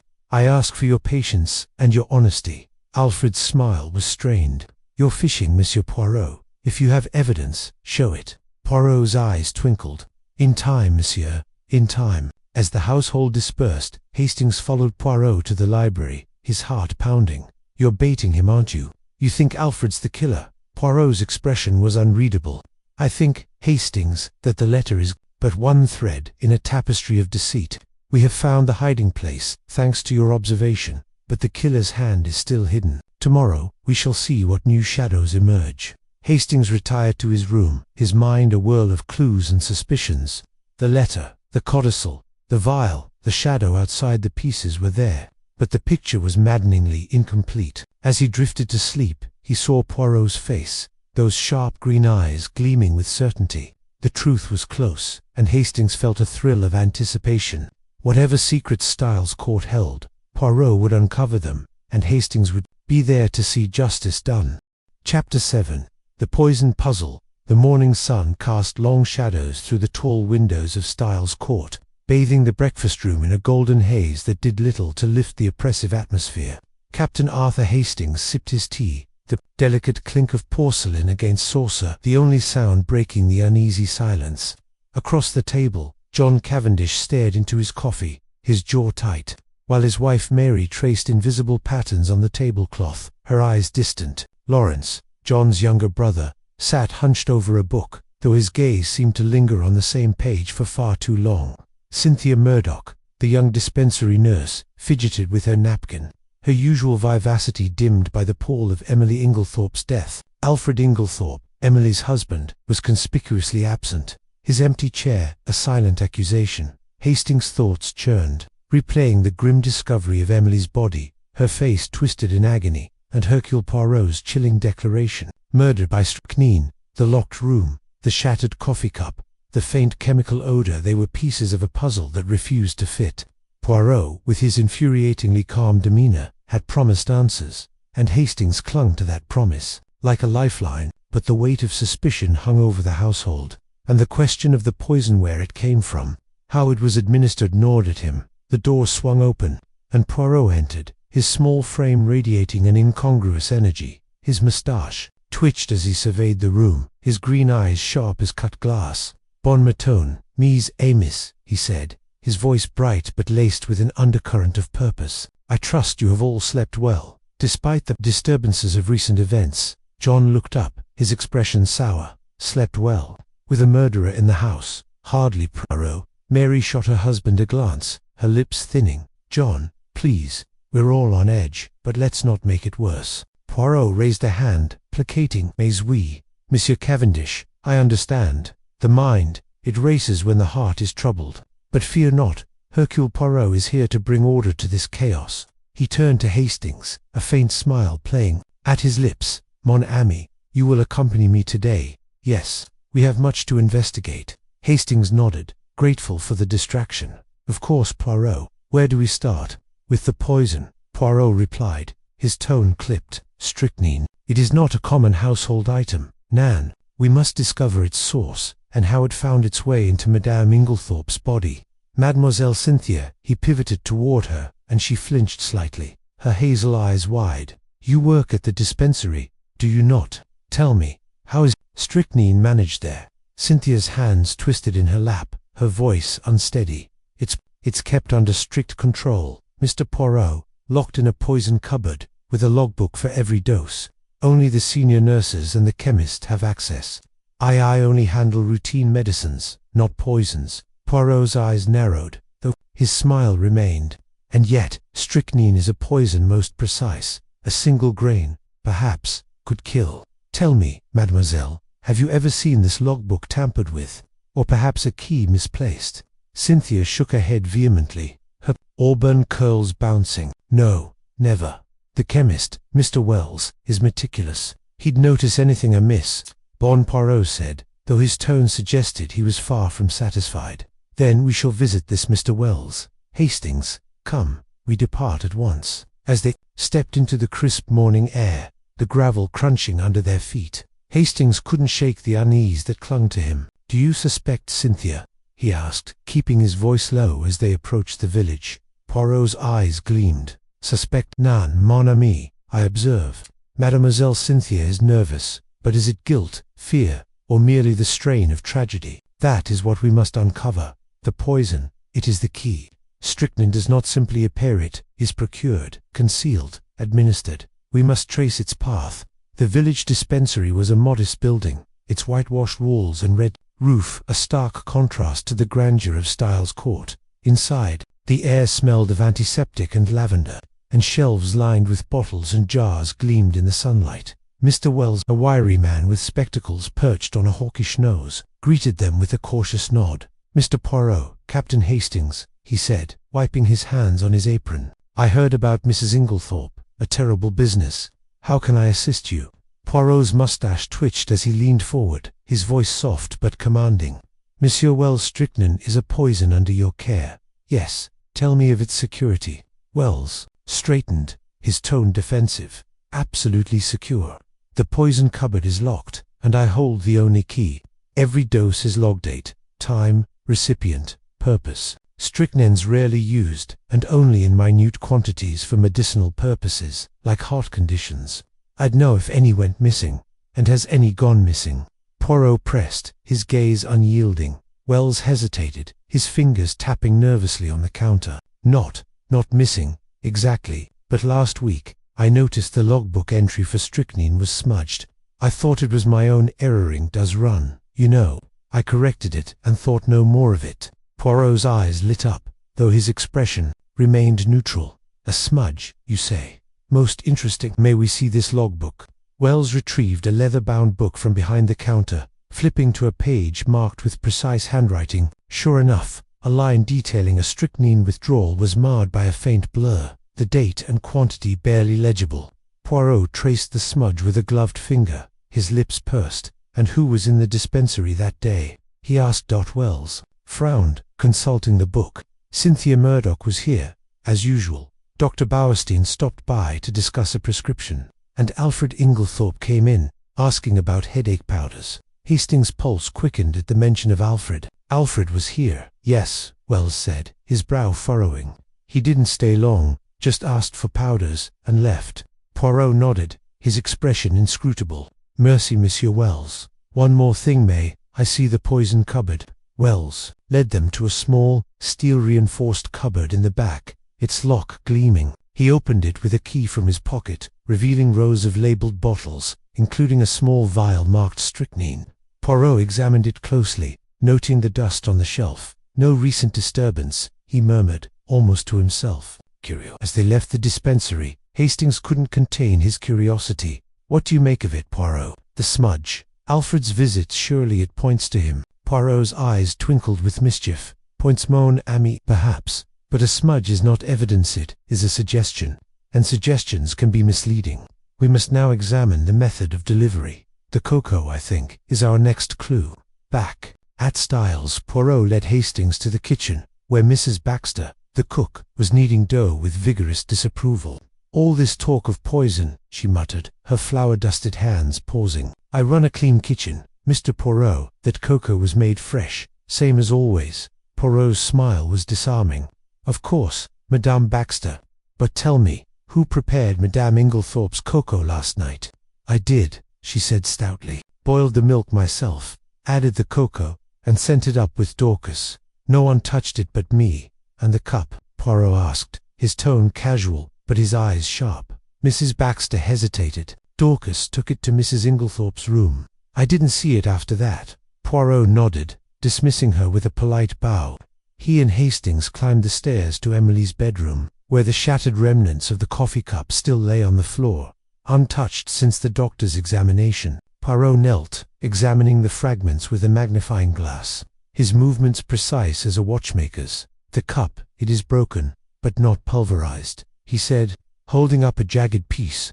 "The cocoa spilled, yes, but the stain is uneven. See here, Hastings, the edge of the stain is darker, as if something was added after the spill." Hastings frowned, leaning closer. "You mean the poison was added to the cocoa after it was spilled?" "Perhaps," Poirot said, rising. "Or perhaps the spill was staged to suggest such a thing. The strychnine, it acts slowly hours sometimes. Yet Madame Inglethorpe died swiftly, within the night. This is the puzzle, mon ami. The poison was in her system. But how, and when?" Their investigation was interrupted by a sharp knock at the door. Dorcas, the maid, stood there, her face pale. "Mr. Poirot, sir. I found something in Mr. Alfred's room while cleaning. I didn't know what to do with it." She held out a crumpled piece of paper, chemist's receipt, dated the previous week, for a small quantity of strychnine. Hastings' heart raced as he read the name, Alfred Inglethorpe. Poirot took the receipt, his expression unreadable. "Mercy, Dorcas, this is most illuminating." As Dorcas scurried away, Hastings could barely contain himself. "Poirot, this is it. Alfred bought the strychnine. He must have poisoned her." Poirot's mustache twitched, but his eyes were serious. "Too obvious, mon ami. A receipt, left so carelessly. Nan, Hercule Poirot does not trust what is handed to him on a silver platter. This receipt, it is a piece of the puzzle, but not the solution. We must dig deeper." The day wore on, and Poirot's focus turned to Emily's habits. He questioned the household about her evening routine, learning that she often took a sleeping draught, prescribed by Dr. Bowerstein, alongside her cocoa. The draught, a mild sedative, was kept in a small vial by her bedside. Poirot examined the vial, sniffing it carefully, his brow furrowing. "No strychnine here," he said. "But the draught, it could mask another substance. The taste, the color, both could conceal a poison, if administered carefully." Hastings' mind raced. So the poison wasn't in the cocoa at all.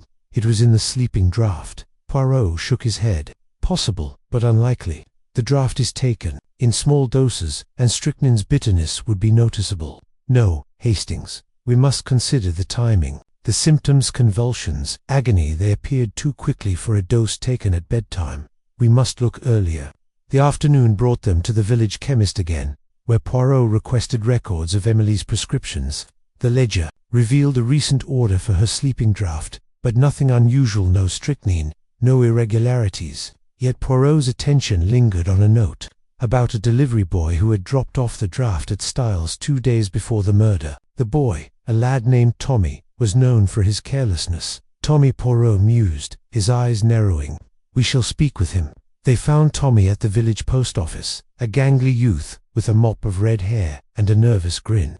"Didn't do nothing wrong, sir," he said, his voice cracking as Poirot questioned him. "You delivered a package to Styles Court," Poirot said, his tone gentle but firm.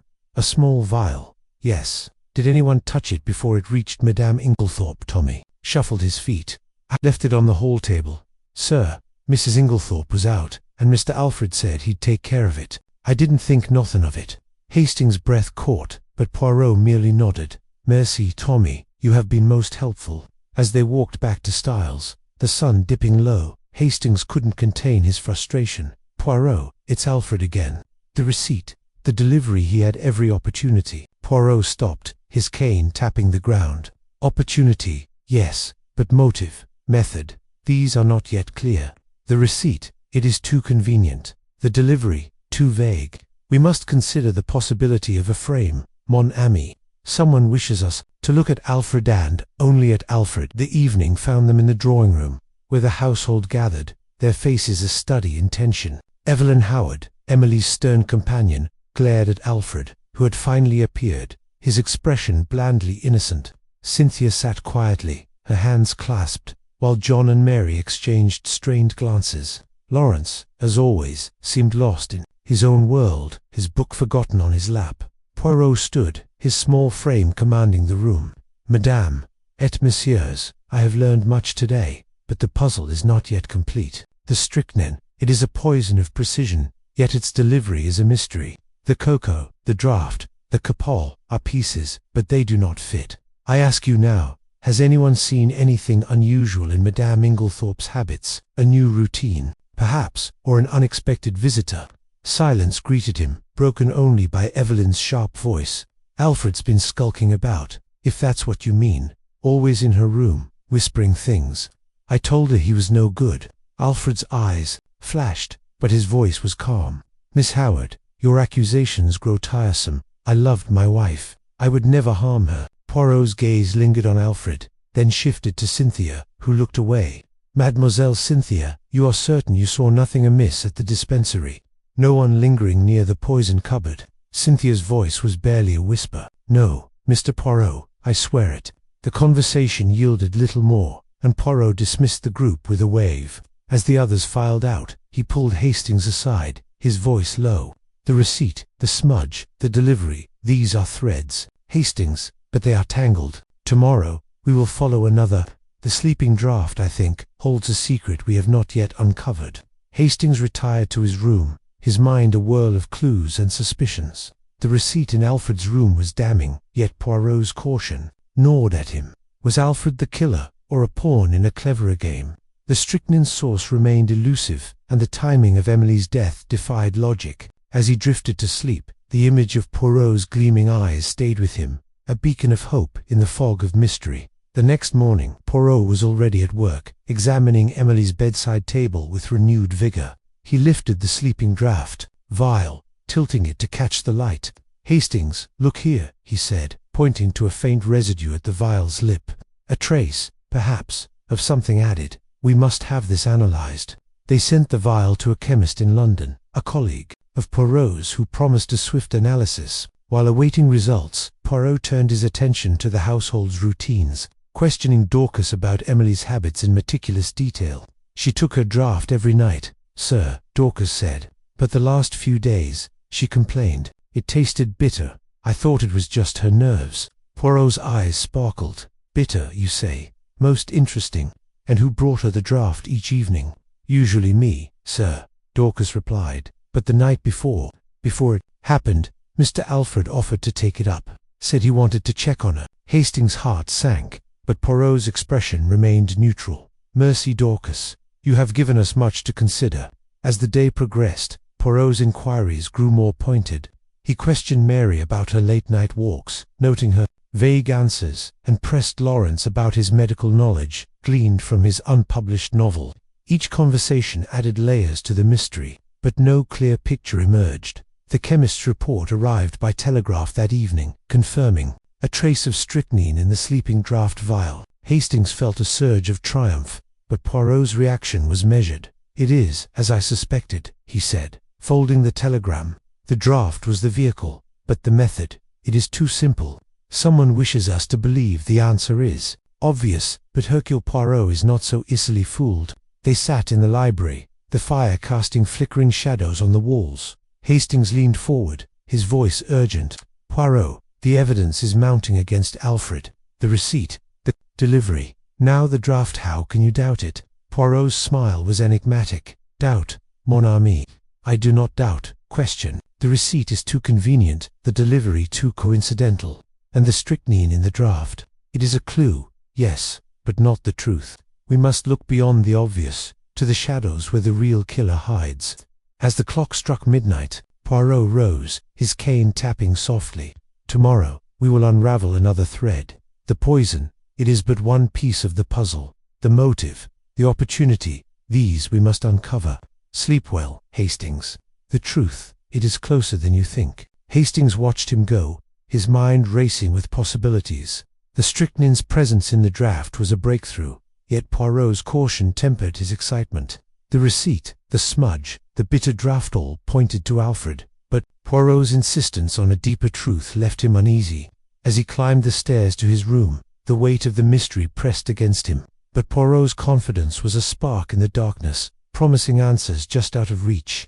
Chapter 8. A web of alibis. The morning mist clung to the manicured lawns of Styles Court, its tendrils curling around the ancient yews like ghostly fingers. Captain Arthur Hastings stood at the drawing-room window, his breath fogging the glass. As he gazed out, his mind a tangle of suspicion and unease. The events of the past days, Emily Inglethorpe's death, the locked room, the shattered coffee cup, had woven a net of questions that tightened with every hour. Hercule Poirot, the diminutive Belgian detective, sat nearby, his polished shoes crossed at the ankles, his moustache impeccably trimmed, and his grey eyes darting with the alertness of a hawk. He was sipping tea, the cup delicate in his hands, but his calm demeanour belied the storm of deduction brewing within. "Mon ami Poirot," said, setting the cup down with a clink, "you are troubled. The mind, it races net.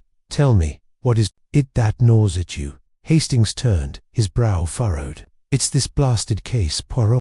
Everyone in this house has a reason to want Emily dead, yet no one's story holds up. And now, with Inspector Japp breathing down our necks, I fear we're no closer to the truth." Poirot's lips twitched into a faint smile. "The truth, Hastings, is like a fine tapestry. The threads may appear tangled, but with the right pull, the pattern emerges. We must examine the alibis, the movements of each soul in this house, on the night of the murder. Only then will the picture become clear." The door swung open, and Inspector Japp strode in, his bowler hat tucked under his arm and his face set in a scowl. "Morning, Poirot, Hastings. I've had enough of this tiptoeing. About Alfred Inglethorpe's the man. Mark my words. His alibi's as flimsy as tissue paper, and that chemist's receipt for strychnine's got his name all over it." Poirot raised a hand, his gesture as precise as a conductor's. "Patience, my dear Inspector. The receipt, it is too convenient to perfect. A man clever enough to poison his wife with strychnine would not leave such an obvious trail. Nan, we must look deeper. The alibis, they are the key." Japp snorted, dropping into a chair. "Alibis? They're all over the place. John Cavendish says he was in the village, but no one saw him. Lawrence was scribbling poetry or some such nonsense. Mary claimed she was reading in her room, but who can vouch for her? And that Cynthia girl off at the dispensary, she says, but it's a good walk from here. Then there's Evelyn Howard, muttering about Alfred and refusing to say where she was. It's a mess, Poirot." "Precisement," Poirot said, his eyes gleaming. "A mess, but a mess with purpose. Let us begin with the alibis, one by one. Hastings, fetch the notebook. We shall map the movements of this household." Hastings retrieved his notebook from the sideboard, its leather cover worn from use. He flipped to a fresh page, his pen poised. "Right then. Let's start with John Cavendish." Poirot nodded, steepling his fingers. "Monsieur John claims he was in the village, visiting the post office. As Inspector Japp points out, no one recalls seeing him. Curious, is it not? A man of his stature, heir to Styles, would be noticed." Japp leaned forward, his voice low. "I checked with the postmaster. Says he didn't see John all evening. The pub's another matter. Old Tom at the Red Lion says a man like John was in, but he was deep in his cups, and can't swear to it." Hastings scribbled, his pen scratching against the paper. "So, John's story doesn't hold. He could have been here, in the house, when Emily was poisoned, or elsewhere," Poirot said softly. "We must not assume. Let us move to Monsieur Lawrence." Japp rolled his eyes. "Lawrence Cavendish says he was in his room, writing about a novel, I reckon. No one to confirm it, of course. He's a queer one, that laid always off in his own world." Poirot's gaze sharpened. "The writing, it interests me. Did he show you this manuscript, Inspector?" "Not a page," Japp replied. "Said it wasn't ready. Load of rot." "If you ask me," Hastings frowned, tapping his pen. "Lawrence is quiet, but he's not stupid. If he's hiding something, it could be in those pages. Perhaps he was writing about the family secrets, motives." "An excellent observation, Hastings," Poirot said, his voice warm with approval. "We shall request to see this manuscript. It may reveal more than Monsieur Lawrence intends. Now, Madame Mary Cavendish," Japp grunted. "She says she was reading in her room, alone. No witnesses, naturally. I pressed her, but she's as cold as a fish. Didn't even blink when I mentioned the poison." Hastings glanced at Poirot. "Mary's been distant since I arrived. She and John aren't exactly the picture of marital bliss. Could she have a motive we don't know about?" Poirot's eyes narrowed. "The marriage, it is strained. But we must not leap to conclusions. Her alibi, like the others, is solitary. We shall revisit her later. And Mademoiselle Cynthia." "Cynthia Murdoch," Japp said. flipping through his own notes. Works at the dispensary in Tadminster. Says she was there, cataloguing medicines, till late. The head nurse confirms she was on duty, but no one saw her after 8 o'clock. She could have slipped back to Styles. Poirot tilted his head. The dispensary, where strychnine is kept under lock and key.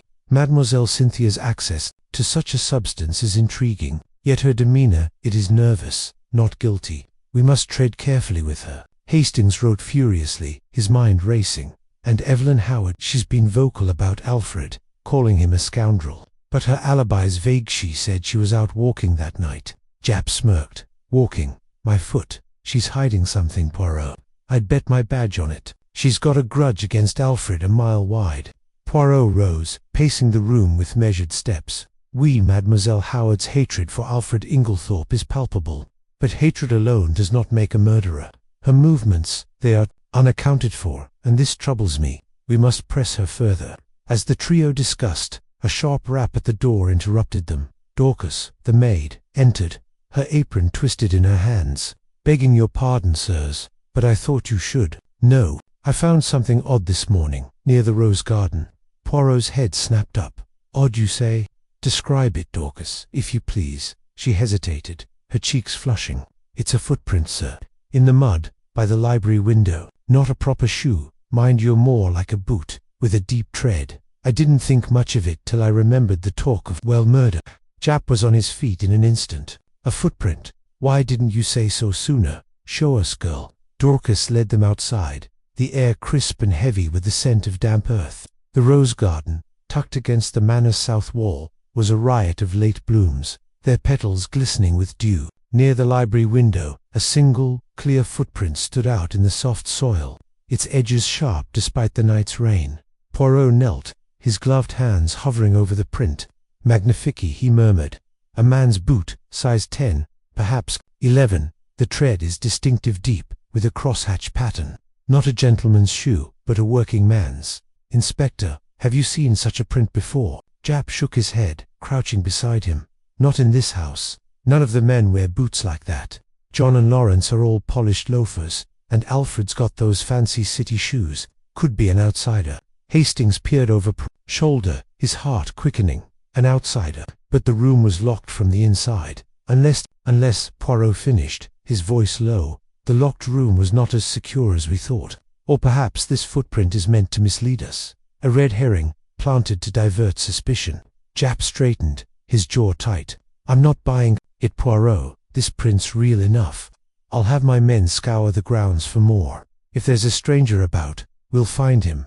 Poirot stood, brushing dirt from his knees. Do so, Inspector. But I urge you to consider, a footprint so conveniently placed, so perfectly preserved, may not be what it seems. We must return to the alibis, for they will lead us to the truth. Back, in the drawing room, Poirot resumed his pacing, his mind a whirlwind of connections. Hastings watched, fascinated by the detective's intensity. Poirot, you're holding something back. What is it? Do you think the footprints are fake? Poirot paused, his eyes glinting. Not fake, Hastings, but deliberate. The murderer wishes us to believe an outsider entered Styles, perhaps to shift blame from the household. Yet the alibis, they tell a different story. Let us summon the family. I wish to hear their tales again, and this time, I shall listen with both ears. The household gathered in the library, their faces a mix of apprehension and defiance. John Cavendish stood by the fireplace, his hands thrust into his pockets, his jaw set. Lawrence slouched in an armchair, his eyes distant, as if lost in thought. Mary sat ramrod straight, her fingers laced tightly in her lap. Cynthia hovered near the window, her gaze flitting nervously to the rose garden. Evelyn Howard stood apart, her arms crossed, her glare fixed on Alfred, who lingered by the door, his expression unreadable. Poirot took center stage, his small frame commanding the room. Mesdames et messieurs, I thank you for joining me. The death of Madame Inglethorpe is a tragedy, and the truth, it hides among you. I ask again, where were you on the night of her death? Monsieur John, we begin with you. John's eyes narrowed.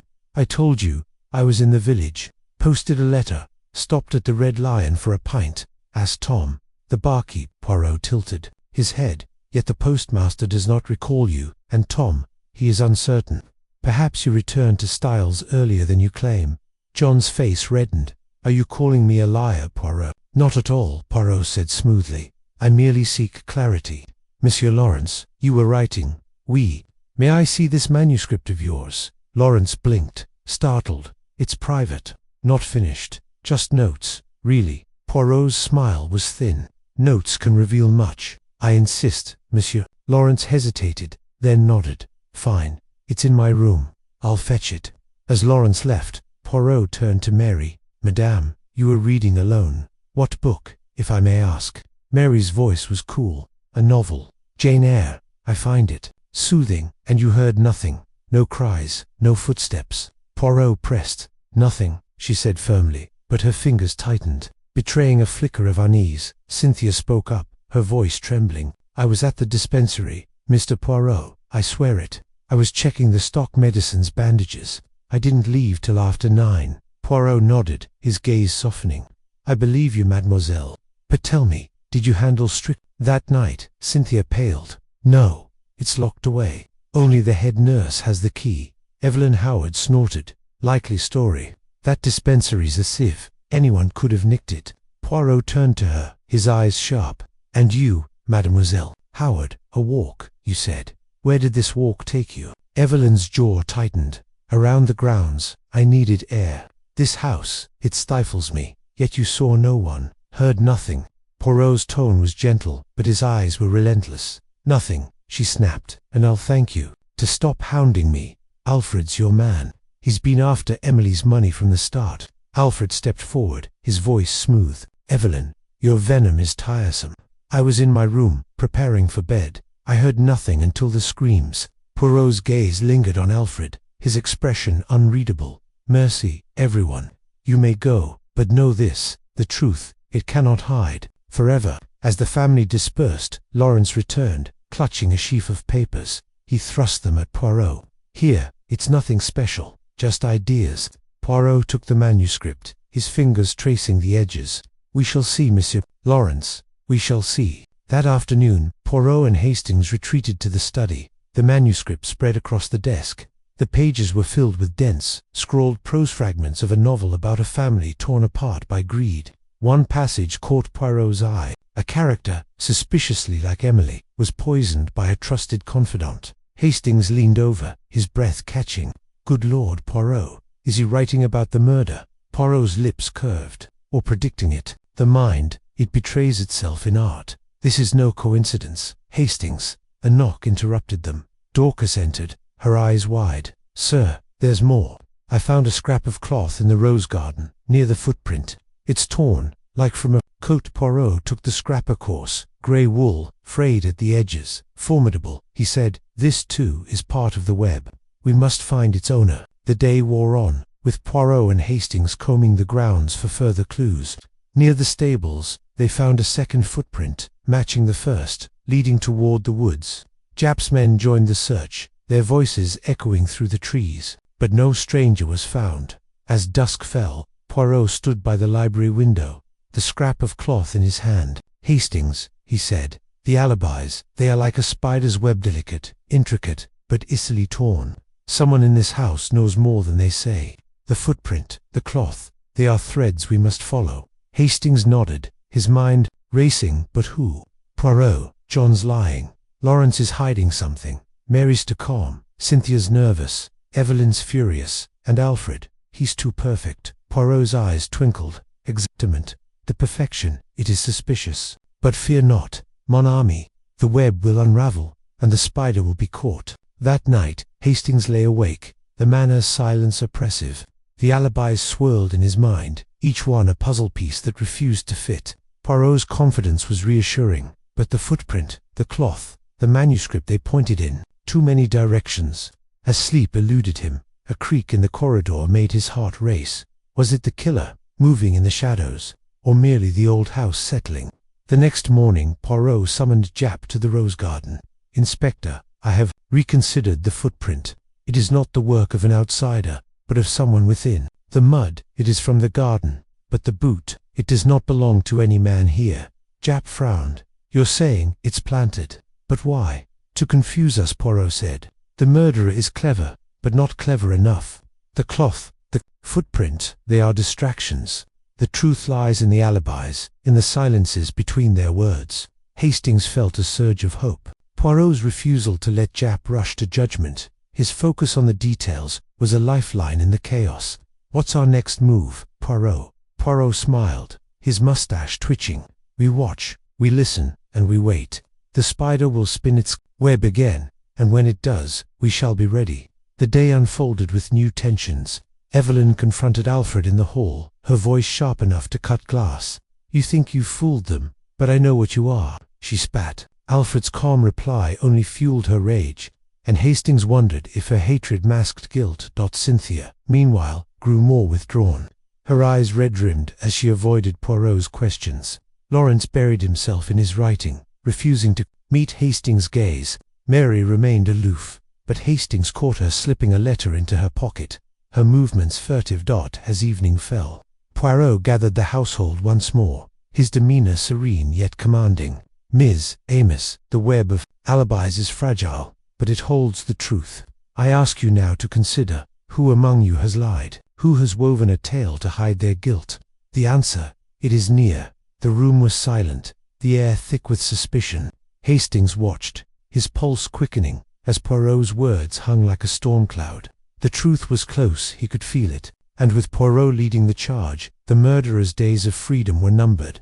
Chapter 9. The red herring. The morning sun filtered through the heavy drapes of Styles Court, casting a golden haze across the oak-paneled dining room. Captain Arthur Hastings, seated at the polished mahogany table, sipped his tea, the delicate clink of porcelain a fleeting distraction from the unease that clung to the air. The household was subdued, the weight of Emily Inglethorpe's murder pressing down like an invisible fog. Hercule Poirot, the diminutive Belgian detective with a penchant for order, sat opposite him, his moustache impeccably groomed, his green eyes darting with restless curiosity.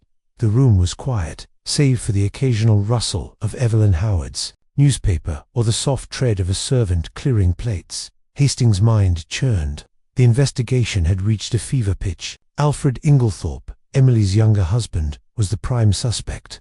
His absence during the night of the murder and a chemist's receipt for strychnine painting him as the villain.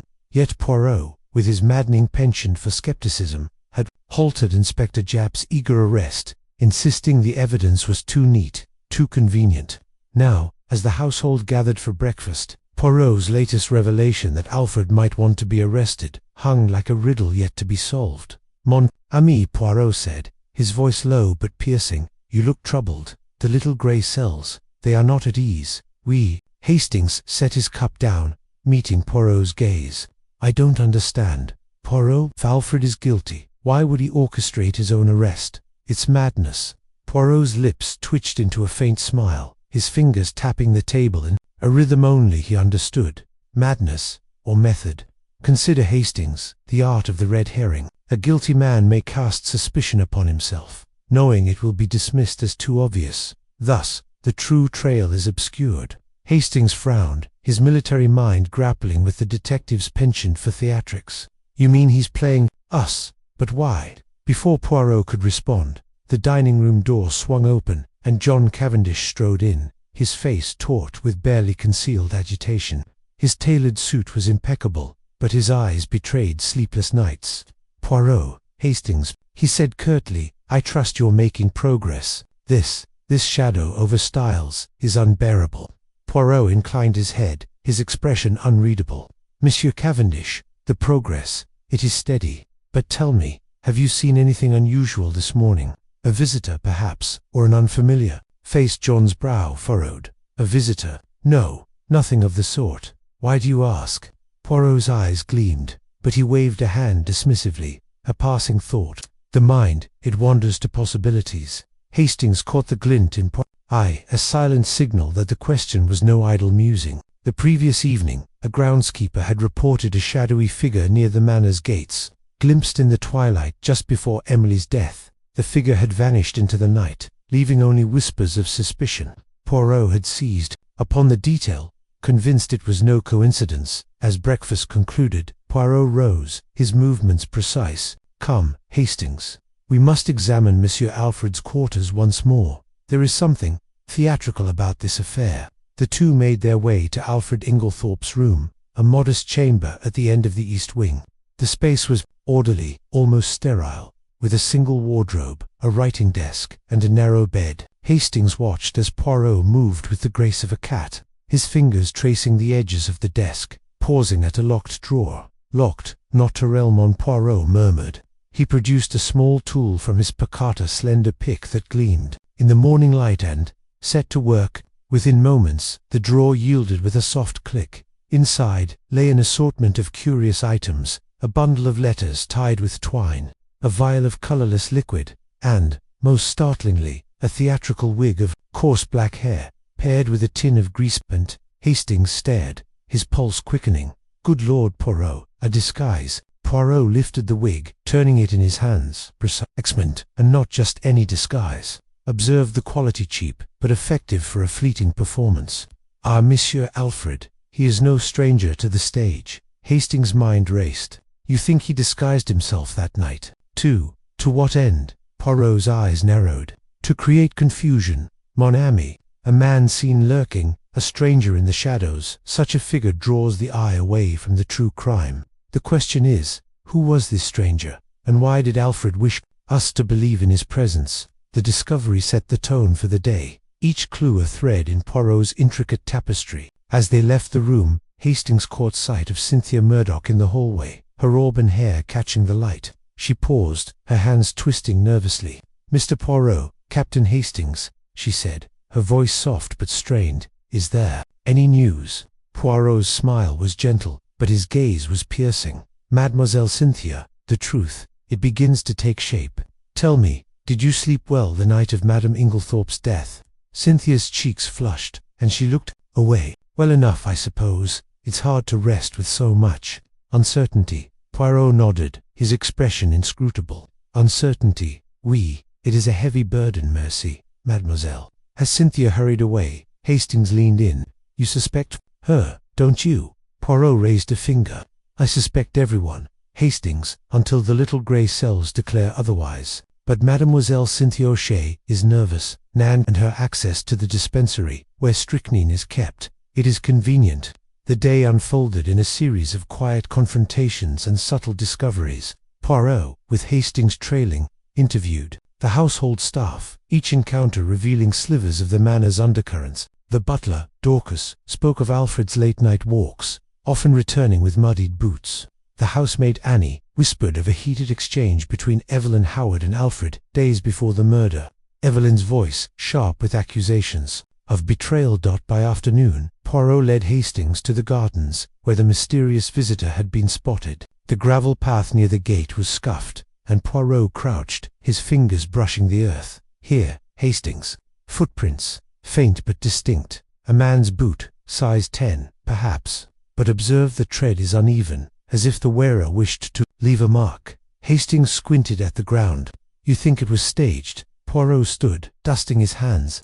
"Everything in this case, mon ami, is staged. The question is, who holds the script?" As they returned to the manor, a new development emerged. Mary Cavendish, John's wife, approached them in the drawing-room, her elegant composure fraying at the edges. "Mr. Poirot," she said, her voice low, "I must speak with you, alone." Hastings stepped back, but Poirot gestured for him too. "Stay, madame, there are no secrets between Hastings and myself. Speak freely." Mary hesitated, her fingers clutching a silk handkerchief. "It's about Alfred. I saw him that night, near the gate. He was speaking to someone, a man. I couldn't hear their words, but Alfred seemed agitated." Poirot's eyes gleamed. "And this man, madame, did he wear a dark coat, perhaps, or a hat pulled low?" Mary's brow creased. "I couldn't say. It was too dark, but I thought you should know." As she left, Hastings turned to Poirot. "That must be our mysterious visitor, but why would Alfred meet someone in secret?" Poirot tapped his temple. "To create the illusion of an outsider, perhaps, or to enlist an accomplice. But we must be cautious, Hastings. Madame Mary's confession is timely, nan, almost too timely." The day drew to a close with Poirot in high spirits, his mind alight with possibilities.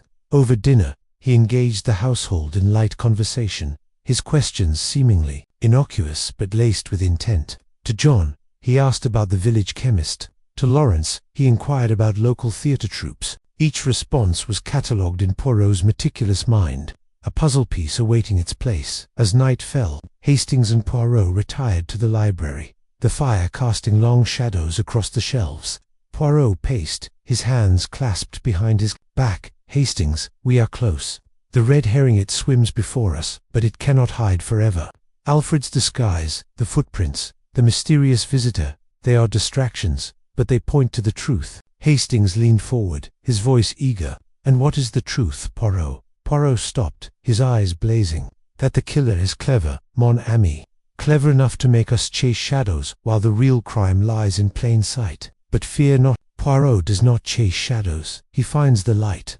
The fire crackled, and Hastings felt a surge of excitement. The case was far from solved, but with Poirot's genius at work, the truth seemed tantalizingly close. The red herring, whatever its form, would not elude them for long.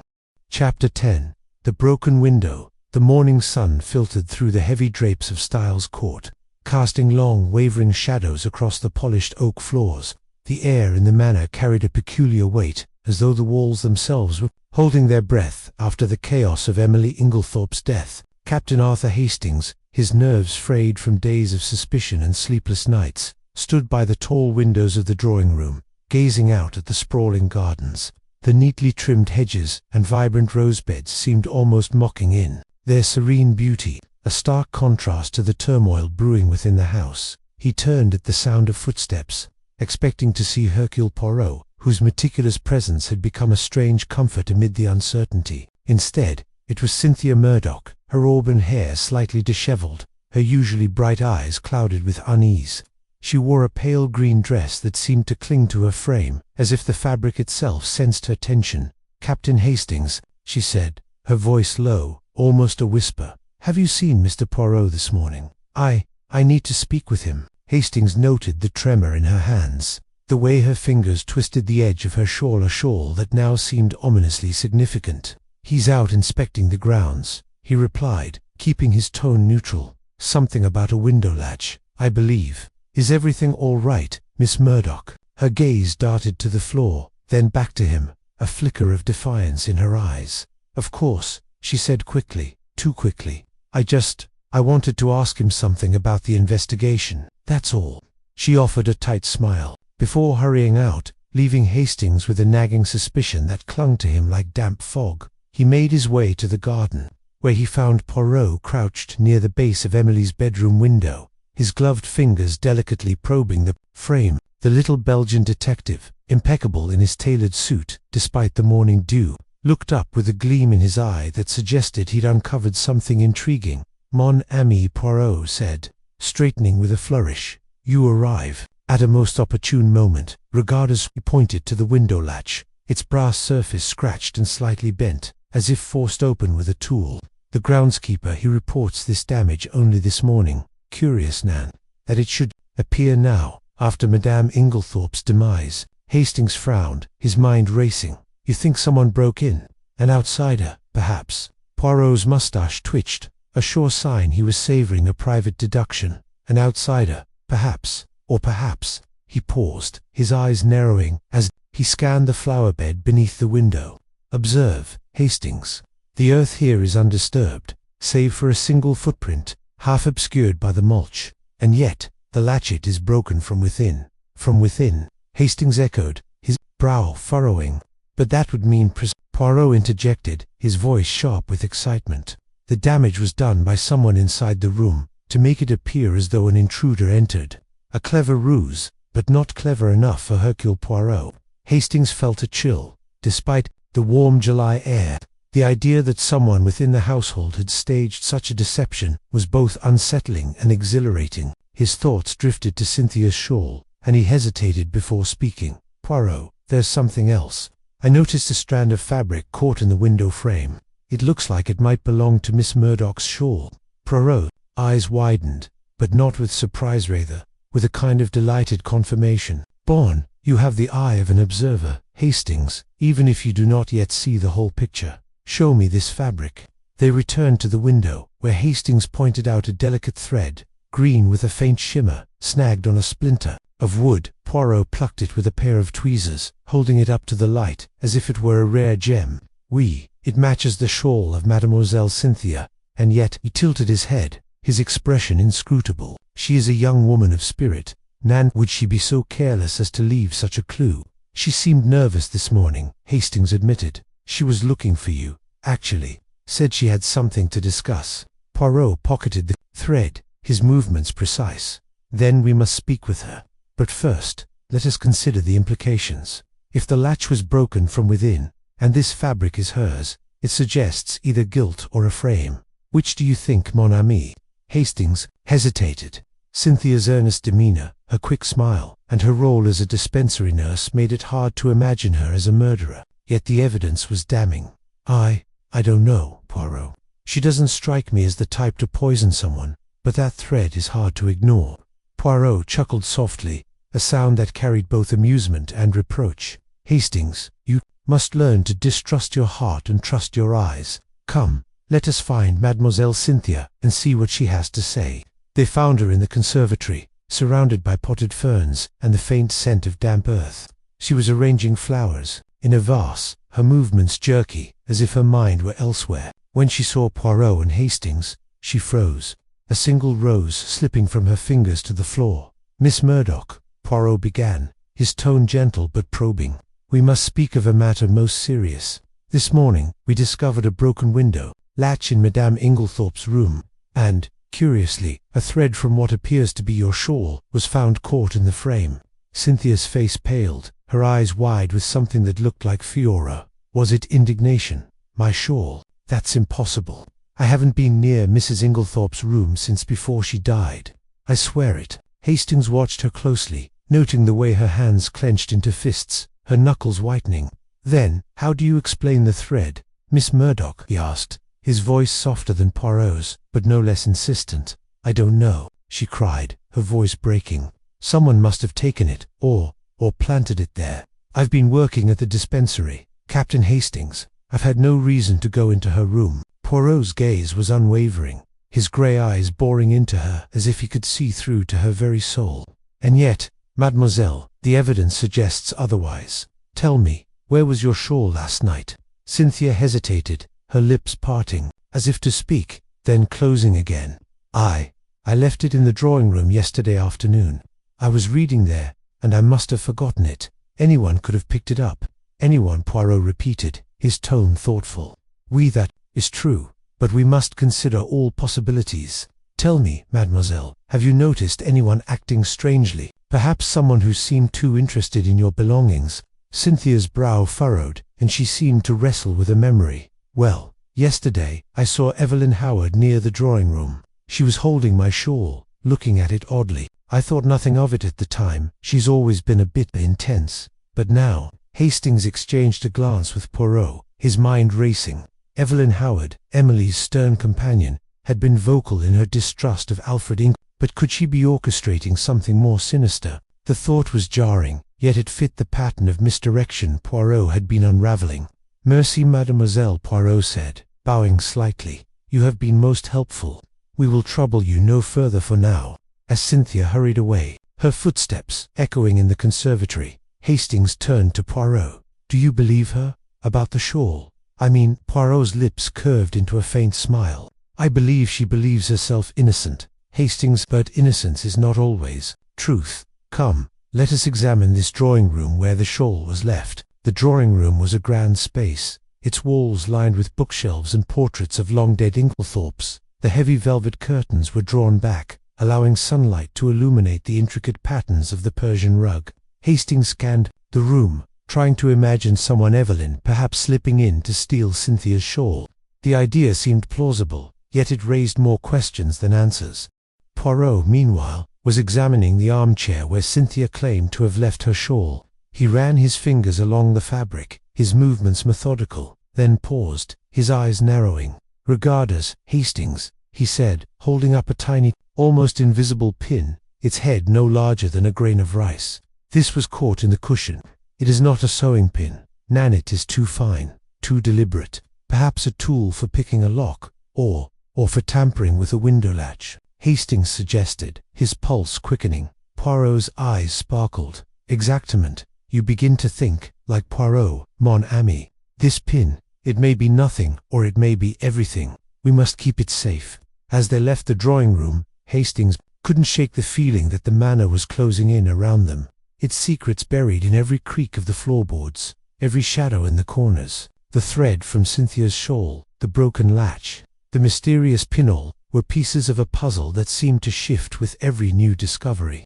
He glanced at Poirot, whose calm demeanor was both reassuring and infuriating. How could the man remain so composed when the truth seemed to slip through their fingers like sand?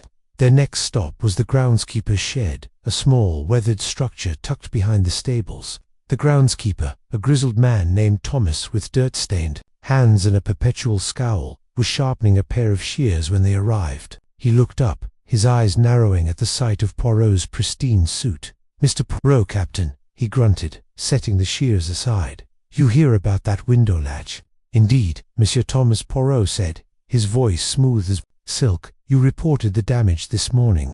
Tell me, when did you first notice it?" Thomas scratched his chin, leaving a smudge of earth. "Early today, when I was checking the grounds. The latch was fine yesterday. I'd swear to it. Looked like someone took a crowbar to it, but I didn't see no footprints round the flower bed, save one half-buried one." Poirot nodded, his fingers steepled. "And this footprint, describe it, s'il vous plaît." "Smallish, like a woman's boot," Thomas said, his brow furrowing. "But it was odd, like it was pressed deliberate-like, not natural. Didn't match the rest of the ground, if you get my meaning." Hastings felt a jolt of excitement. A deliberate footprint, a broken latch, a stolen shawl. The clues were piling up, each one pointing to a carefully constructed deception. But by whom, and why? Poirot thanked Thomas and led Hastings back toward the manor, his pace brisk. "The footprint, Hastings, it is another piece of the masquerade. Someone wishes us to believe an outsider entered the room, but the latch tells a different story. And this pin," he held it up again, catching the sunlight. "It suggests a hand more cunning than a groundskeeper's." As they re-entered the house, they were met by Evelyn Howard, her severe expression softened only slightly by the sight of Poirot. She wore a plain grey dress, her hair pulled back tightly, giving her the appearance of a woman who brooked no nonsense. "Mr. Poirot," she said, her voice clipped, "I hear you've been poking around Emily's room. Found anything interesting?" Poirot's smile was enigmatic. "Many things, Mademoiselle Howard. For instance, a certain thread from a shawl, and a latch that tells a story of its own. Perhaps you can enlighten us. Where were you last night, when Madame Inglethorpe met her unfortunate end?" Evelyn's eyes narrowed, but she answered without hesitation. "In my room, reading. I had no reason to be near Emily's quarters. If you're suggesting otherwise, you're barking up the wrong tree." "And yet," Poirot said, his tone deceptively mild, "Mademoiselle Cynthia mentioned seeing you with her shawl yesterday. A curious coincidence, Nan." Evelyn's face tightened, a flush creeping up her neck. "I picked it up to return it to her. Nothing more. You'd do better to look at Alfred Inglethorpe. He's the one with everything to gain from Emily's death." Hastings watched the exchange, his mind whirling. Evelyn's hostility toward Alfred was no secret, but her quick deflection raised his suspicions. Was she protecting herself, or merely pointing out the obvious? Alfred's absence during the night, the chemist's receipt, and his suspicious letter all painted a damning picture. Yet Poirot's reluctance to arrest him suggested there was more to uncover. As Evelyn stalked away, Poirot turned to Hastings, his expression unreadable. "She is a woman of strong will, Hastings, but even the strongest can falter under scrutiny. We must tread carefully. The shawl, the latch, the pin, they are threads in a tapestry, and we are close to seeing its pattern." The rest of the day passed in a blur of interviews and observations. Poirot questioned John Cavendish, whose financial trouble seemed to weigh heavily on him, and Lawrence, whose nervous demeanor, an unpublished novel about poisoning, raised eyebrows. Mary Cavendish, cool and distant, admitted to receiving letters from an unnamed correspondent, but she refused to elaborate. Each conversation added a layer to the mystery, yet the truth remained elusive. That evening, as the household gathered for a tense dinner, Hastings noticed Cynthia's absence. He excused himself and found her in the library, curled up in an armchair with a book she wasn't reading. Her eyes were red, as if she'd been crying.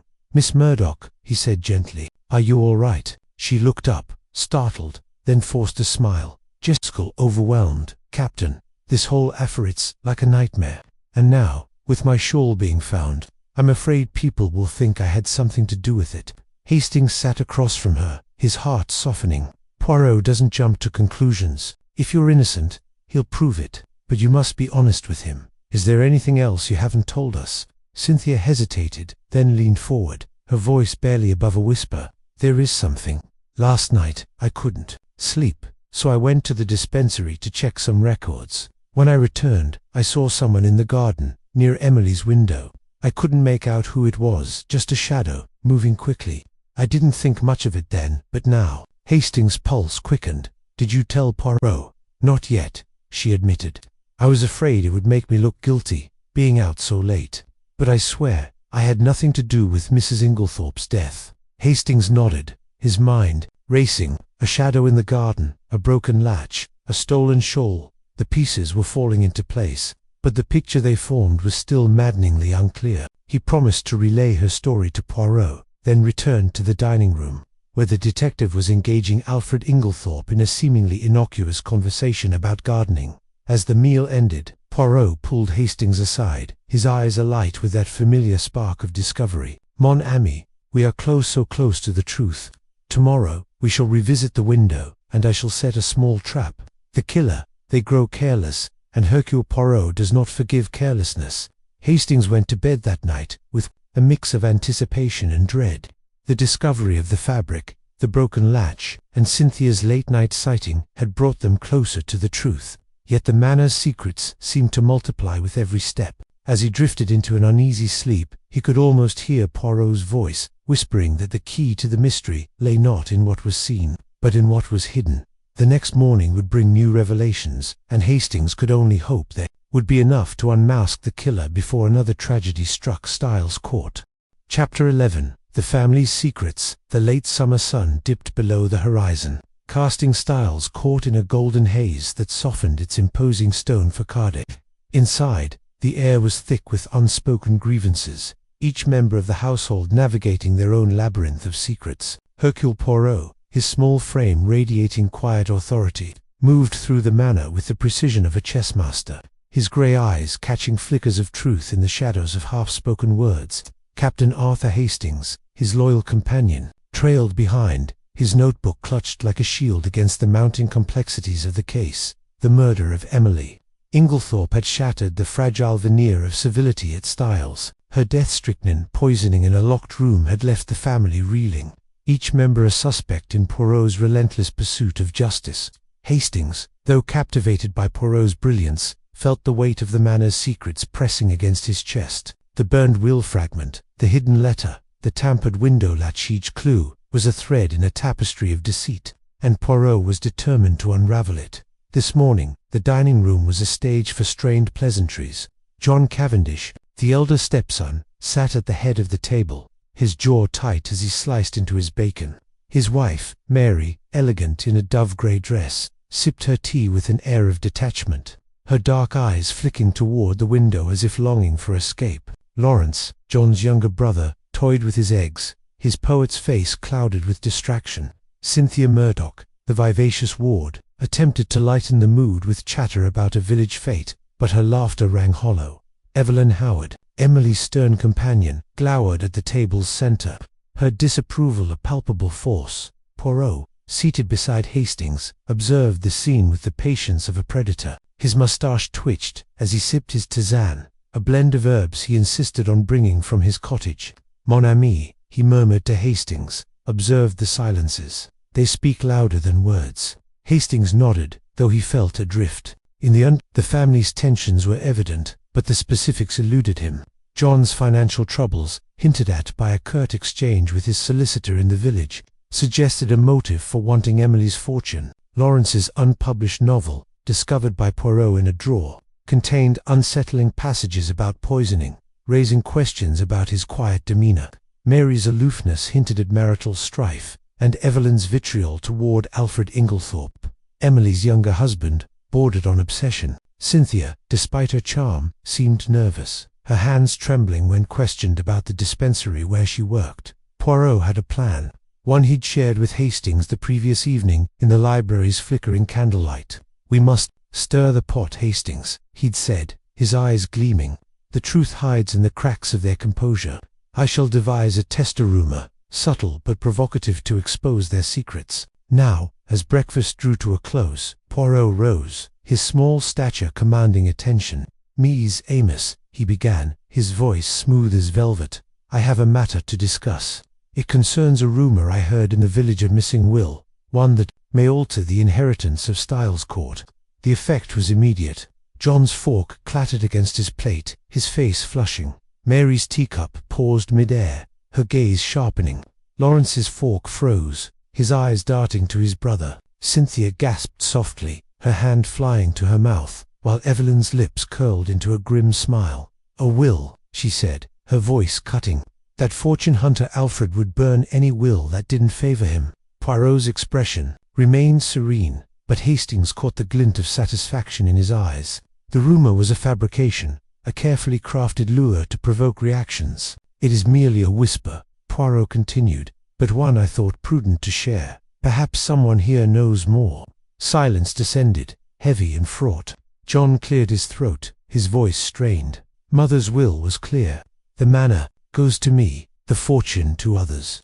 There's no need for rumors." Mary set her cup down with a delicate clink. "John, darling, let's not air family matters. Monsieur Poirot, surely you have more pressing inquiries." Poirot inclined his head, his smile enigmatic. "Indeed, madame, I seek only the truth. If you'll excuse me, I have an appointment with the groundskeeper." As Poirot and Hastings left the dining room, Hastings whispered, "That was bold. Poirot, you've rattled them." "Precisement," Poirot replied, his step brisk. "Now we observe the ripples. Each reaction is a clue to their fears and desires." The groundskeeper, a weathered man named Tom Pierce, awaited them by the rose garden, his cap twisted in his hands. Poirot had summoned him to discuss the tampered window latch in Emily's room, but Hastings sensed the meeting was a pretext for further observation. As they spoke, Hastings noticed Mary slip out the side door, a letter clutched in her hand. She glanced around, then hurried toward the orchard, her movements furtive. "Poirot," Hastings murmured, nudging him, "Mary's up to something." Poirot's eyes followed her, narrowing. "Bon, let us conclude with Monsieur Pierce and investigate." Pierce confirmed the latch had been broken from within, supporting Poirot's theory of an inside job. Thanking him, Poirot led Hastings toward the orchard, their footsteps silent on the grass. The air was sweet with the scent of ripening apples, but tension coiled in Hastings' gut. They found Mary by a gnarled tree, tearing the letter into pieces, her face pale. "Madame Cavendish," Poirot said, his voice gentle but firm. "May I assist you?" Mary started, the fragments fluttering to the ground. "Monsieur Poirot, this is nothing. A personal note." Poirot knelt, gathering the pieces with care. "A note worth destroying is rarely nothing. May I?" Her lips parted, then closed. With a resigned sigh, she nodded. Poirot pocketed the fragments, his expression unreadable. "Mercy, madame. I shall respect your privacy unless it bears on the case." Mary's eyes flickered with something, fear perhaps, or defiance. "It's unrelated," she said, her voice low. "Please, leave it be." As she returned to the house, Hastings whispered, "What do you make of it?" Poirot's mustache twitched. "A secret correspondence. Perhaps we shall reconstruct the letter, but first, we pursue another thread, Monsieur Lawrence's novel." They found Lawrence in the library, hunched over a notebook, his pen scratching furiously. The room was a haven of leather-bound books and polished oak, but the air felt stifling. Lawrence looked up, startled, his glasses slipping down his nose. "Monsieur Poirot, Captain Hastings, what brings you here?" Poirot's smile was disarming. "Your literary pursuits. Monsieur Lawrence, I understand you right. May I see your work?" Lawrence hesitated, his fingers tightening on the notebook. "It's unfinished, private, yet it contains passages of interest," Poirot said, his tone mild. "Passages about poison, Nan." Lawrence paled, his Adam's apple bobbing. "It's fiction, a story, nothing more." Poirot leaned closer, his voice soft but piercing. "Fiction often mirrors truth, monsieur. A novel about poisoning, written by one in a house where poison has struck est curio, non." Lawrence stood abruptly, his chair scraping. "I've done nothing wrong.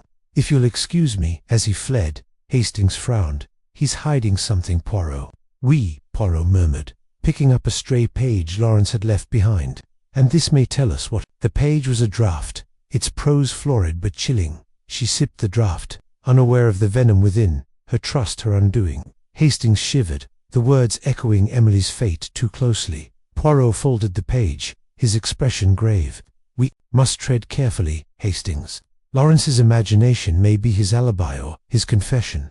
Their next encounter came unexpectedly.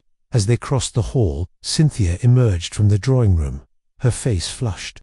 She clutched a small vial, its label obscured, and froze upon seeing them. Oh, Monsieur Poirot, Captain Hastings was just checking supplies. Poirot's eyes locked on the vial. Supplies, mademoiselle, from the dispensary, perhaps. Cynthia's smile faltered. Yes, for the village clinic. Nothing important. May I see? Poirot asked, his tone polite but insistent. Reluctantly, she handed it over. The label read tincture of belladonna, a potent substance. Poirot's brow arched, a curious choice for a clinic. Nan, belladonna is dangerous in unskilled hands. Cynthia's eyes widened. It's for medicinal use. Diluted. I swear, I'd never. Poirot returned the vial, his smile reassuring. Of course, mademoiselle, I trust your expertise. But be cautious. In this house, even medicine may be mistaken for poison. As Cynthia hurried away, Hastings muttered, She's nervous, Poirot. That vial, a distraction perhaps, Poirot said, his voice low. Or a clue. We shall investigate her dispensary records. The day wore on, each encounter peeling back layers of the family's secrets. Evelyn Howard, found polishing silver in the pantry, launched into a tirade against Alfred, her hands trembling with rage. He wormed his way into Emily's heart. She spat. A leech, nothing more. I warned her, but she wouldn't listen. Poirot listened patiently, then asked, And your loyalty to Madame Inglethorpe, Mademoiselle, it extended to her private affairs? Evelyn's eyes narrowed. I protected her, always. If you're suggesting, merely inquiring, Poirot said smoothly, your devotion is admirable. But devotion can blind. Nan. Evelyn's mouth snapped shut, her silence more telling than words. As they left, Hastings whispered, She's fiercely loyal, but that anger, we Poirot agreed. Loyalty may mask obsession or guilt. By evening, Poirot's test had borne fruit. The rumor of the missing will had sparked tension, each family member revealing cracks in their facade. Poirot retreated to the study, spreading Mary's letter fragments on the desk. Hastings watched, fascinated, as Poirot pieced them together, like a puzzle, revealing phrases, cannot continue, and meet me at dusk. A lover, perhaps. Hastings ventured. Possible, Poirot said, his fingers pausing, or a confidant. We must learn to whom she wrote. Their final discovery came late, as the house settled into uneasy quiet. Poirot, restless, insisted on revisiting Emily's room. In the moonlight, he examined her writing desk, his fingers tracing its edges. A faint click sounded, and a hidden drawer sprang open, revealing a leather-bound journal. Inside were Emily's neat script, detailing her fears. I suspect Alfred plans to betray me. The will must be safeguarded. Hastings gasped. She knew. Poirot's eyes gleamed. Oui, mon ami. This journal is the key. Emily's secrets, her fears, they point to the heart of the crime. As they closed the drawer, a floorboard creaked outside. Hastings spun, his heart racing, but the hall was empty. Poirot's hand rested on his arm, his voice calm. We are watched, Hastings. The killer grows bold. The day's revelations left Hastings exhilarated, yet uneasy. Poirot's test had exposed raw emotions, Jane's defensiveness, Mary's secrecy, Lawrence's fear, Cynthia's nerves, Evelyn's rage. The journal, the letter, the novel, the vial, each was a piece of the puzzle, drawing them closer to the truth. As they retired, Poirot's words echoed. The family's secrets are a web. Hastings. Tomorrow, we cut the threads. Chapter 12. The timing conundrum. The late afternoon sun filtered through the heavy drapes of Styles Court, casting a warm, deceptive glow over the drawing room where the household gathered, their faces etched with unease. Captain Arthur Hastings sat near the fireplace, his fingers drumming restlessly on the arm of his chair. The weight of Emily Inglethorpe's murder pressed against the room like a storm cloud, and Hercule Poirot's relentless pursuit of the truth only heightened the tension. The Belgian detective stood by the window, his silhouette sharp against the fading light, his mustache twitching as he surveyed the assembled group. John Cavendish, his jaw set. Mary, his wife, her eyes darting nervously. Lawrence, lost in thought, clutching a notebook. Cynthia Murdoch, pale and fidgeting. Evelyn Howard, her stern gaze fixed on Alfred Inglethorpe, who sat apart, his expression unreadable. The discovery of strychnine in Emily's sleeping draught had shifted the investigation, but the puzzle of its delivery and the killer's identity remained maddeningly elusive. Poirot turned, his green eyes glinting with purpose. "Madame et Messieurs," he began, his voice smooth yet commanding, "we stand at a crossroads in this affair. The strychnine, it was found in Madame Inglethorpe's sleeping draught, not her cocoa. This is a revelation, yes, but it raises a question most perplexing: the timing. Strychnine, it acts slowly hours, sometimes, yet Madame died swiftly, in the night. How was this poison delivered so precisely? Today, we shall unravel this conundrum." Hastings leaned forward, his pulse quickening. The chemist's report, confirming strychnine in the vial, had seemed a breakthrough, but Poirot's insistence on the timing problem gnawed at him. "What do you mean, Poirot?" he asked. "If the poison was in the draught, surely it was taken at bedtime." Poirot's smile was enigmatic. "Precisely, mon ami, and therein lies the puzzle. The symptoms, convulsions, agony, they appeared too quickly. The draught, taken at 10, could not kill by midnight. We must look earlier, to a moment unnoticed. Come, Hastings, we have work to do." Their first stop was Emily's bedroom, where the air still held a faint chemical temps, a grim reminder of the tragedy. Poirot knelt by the bedside table, his gloved fingers tracing the edge where the sleeping draught vial had stood.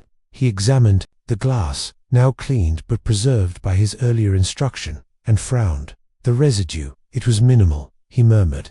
"A trace of strychnine, yes, but enough to kill? I think not. We must consider another vehicle." Hastings frowned, confused, but the chemist confirmed it. "Poirot, the strychnine was in the draught." "Oui," Poirot said, rising. "But in what quantity, and when was it added?" "The draught. It is taken nightly, in small doses, to deliver a fatal amount. The killer must have been precise, perhaps. Let us consult the household's routines once more." They found Dorcas in the pantry, polishing silver with a vigor that suggested she was exercising her own fears. "Dorcas," Poirot said, his tone gentle, "tell me again of Madame Inglethorpe's habits. Her sleeping draught, when did she take it, and who handled it?" Dorcas paused, her cloth stilling. "Every night, sir, around 10. She'd pour a teaspoon into a glass of water, drink it, and settle in. I brought the vial up most nights, but sometimes Mr. Alfred did, or Miss Cynthia, if she was nearby." Poirot's eyes narrowed. "And the day before her death, anything unusual?" Dorcas hesitated, her brow furrowing. "Well, sir, she did say the draught tasted odd that night. Bitter, like. I thought it was just her imagination, what with her being so upset about that letter." Hastings' heart skipped. "The letter she hid. You saw her with it?" Dorcas nodded. "Aye, sir. She was clutching it tight, like it was precious. Didn't let me see it, though." Poirot's mustache twitched. "Merci, Dorcas. You have been most helpful." As they left the pantry, Hastings couldn't contain his excitement. "The letter again, Poirot. It must be key. And the bitter taste That's the strychnine, perhaps," Poirot said, his voice low. "But the timing, Hastings, always the timing. Let us visit the village pharmacist once more. There is a detail we have overlooked. The walk to the village was brisk, the autumn air sharp with the scent of fallen leaves. The pharmacy, a small shop with a bell that jingled as they entered, was quiet save for the soft clinking of bottles as Mr. Wells, the chemist, sorted inventory. He looked up, his spectacles glinting. "Mr. Poirot, Captain Hastings, back so soon?" "Oui, Monsieur Wells," Poirot said, his tone cordial but firm. "We must speak of Madame Inglethorpe's sleeping draught. The prescription, it was filled here." "Yes. Tell me, was it altered in any way?" Wells frowned, adjusting his glasses. "Altered? No, sir. It was a standard sedative bromide, a touch of chloral hydrate. I prepared it myself, same as always. Delivered it to Styles 2 days before. Well, you know." Poirot leaned closer, his eyes piercing. "And the vial itself, could it have been tampered with after leaving your hands?" Wells bristled. "Impossible. I sealed it with wax, as I always do for controlled substances. If it was tampered with, it happened at Styles. Poirot nodded, his expression unreadable. One more thing, monsieur. The delivery who received it. Wells consulted his ledger, his finger tracing a line. Tommy, the delivery boy, took it to Styles. He said Mr. Alfred signed for it. Hastings' breath caught, but Poirot merely smiled. Merci, you have been most cooperative. As they stepped outside, Hastings couldn't hold back. Alfred, again, Poirot. He signed for the draft, and Dorcas said it tasted bitter. It's all pointing to him. Poirot's cane tapped the cobblestones rhythmically, pointing, yes, but too neatly. Mon ami, a killer so careless as to leave a receipt, sign for a delivery, and poison a draft that tastes bitter. Nan, it is a tapestry woven to deceive. We must look beyond the obvious. Their next move took them to Dr. Bauerstein, the local physician, who had prescribed Emily's draft. His cottage, on the edge of the village, was cluttered with medical texts and vials, the air heavy with the scent of carbolic. Bauerstein, a tall man with a hawkish face, greeted them with a guarded nod. Mr. Poirot, he said, his voice clipped. I heard about the strychnine, a nasty business. How can I help? Poirot's eyes gleamed. The sleeping draught. Doctor, you prescribed it for Madame Ing. Tell me, could strychnine be concealed within it without altering its appearance? Bauerstein frowned, stroking his chin. In theory, yes. Strychnine is colorless in small amounts, and the draught's bitterness could mask it. But the dose would need to be precise. Too much, and it would be detectable. Too little, and it wouldn't kill. And the timing. He trailed off, his eyes narrowing. Strychnine takes hours to act. If she died quickly, it couldn't have been in the draft. Poirot's smile widened. Presentiment. And yet, the chemist found strychnine in the vial. Tell me, doctor, who else knew of her prescription? Bauerstein shrugged. The household, I suppose. Cynthia, certainly she works at the dispensary, and often picked up the vials. Alfred was always hovering around Emily, so he'd know. And Evelyn Howard, she was practically her nurse. Poirot nodded, filing the information away. And you, doctor, were you at Styles the day before her death? Bauerstein's eyes flickered. Briefly, to check on Emily. She was agitated, muttering about a letter. I gave her a mild tonic and left. As they left the cottage, Hastings' mind raced. Poirot, Bauerstein's hiding something. That pause when you asked about his visit. Suspicious. Poirot chuckled. Suspicious perhaps, but not conclusive. Everyone hides something, Hastings. The question is, what is relevant? The draft, the letter, the timing. These are the threads we must weave. Back at Styles, the atmosphere was taut as a bowstring. Poirot requested Cynthia's presence in the library, where he questioned her with a gentleness that belied his intensity. Mademoiselle, he said, you knew of Madame's sleeping draught. Did you ever handle it? Cynthia's hands twisted in her lap, her voice trembling. Sometimes, yes, I'd pick it up from the pharmacy if I was passing by, but I never touched the vial after it was delivered. I swear, Mr. Poirot, I'd never harm her. Poirot's eyes softened, but his voice was firm. And the dispensary? You have access to strychnine. None. Could someone have taken it without your knowledge? Cynthia paled. The poison cupboard is locked, but I suppose if someone got hold of the key, they could. Mr. Wells keeps it on a chain, but is not always at the counter. Poirot nodded, dismissing her with a kind smile. As she left, Hastings whispered, she's terrified, Poirot. Do you think she's involved? Terrified, yes, Poirot said. But of what? Guilt, or fear of being blamed? We shall see. The evening brought a new discovery. While searching Alfred's room under the guise of borrowing a book, Hastings found a small notebook tucked beneath a floorboard. Its pages were filled with cryptic notes, dates, times, and phrases like draft, altered, an evening, delivery. He rushed to Poirot, who examined the notebook with a gleam in his eye. Mon ami, this is most interesting, Poirot said, flipping through the pages. But too convenient. Nan, a notebook, hidden yet found so easily. It is another thread in the tapestry of deception. Hastings groaned. You keep saying that, Poirot. If Alfred's not the killer, who is? The evidence is piling up. Poirot's smile was maddeningly calm. Evidence, yes. Truth, no. We must test our theories. Tomorrow, I shall stage a little experiment. We will gather the household and observe their reactions to a suggestion. The next morning Poirot summoned the household to the dining room, where he stood at the head of the table, his small frame radiating authority. Mesdames et messieurs, he said, I have a theory. The strychnine was not in the cocoa, nor the draught as we first thought. It was administered earlier, in a moment of distraction. I believe Madame Inglethorpe took a tonic, given to her by someone she trusted, hours before her death. A murmur rippled through the room. John's face reddened. A tonic? What are you implying, Poirot? Mary's hand tightened on her husband's arm. John, let him speak. Evelyn Howard's eyes narrowed. You're saying someone slipped her the poison earlier? That's absurd. She was fine all day. Poirot's gaze flicked to Alfred, who remained silent, his fingers steepled. Monsieur Inglethorpe, you were with Madame often. Did she take any tonic that day?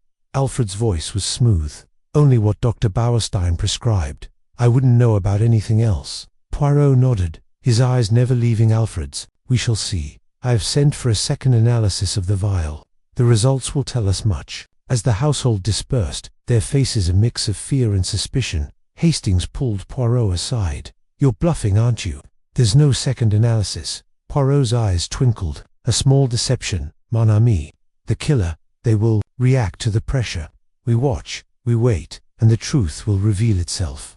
That night, Hastings couldn't sleep, his mind tangled with clues. The bitter draught, the cryptic notebook, Bauerstein's evasiveness, Cynthia's fear. He wandered the halls, pausing outside Emily's room, where a faint creak startled him. Peering through the crack in the door, he saw a shadow move, a figure, cloaked in darkness, rifling through the bedside table. His heart raced, but before he could act, the figure slipped out, vanishing into the night. He burst into Poirot's room, breathless.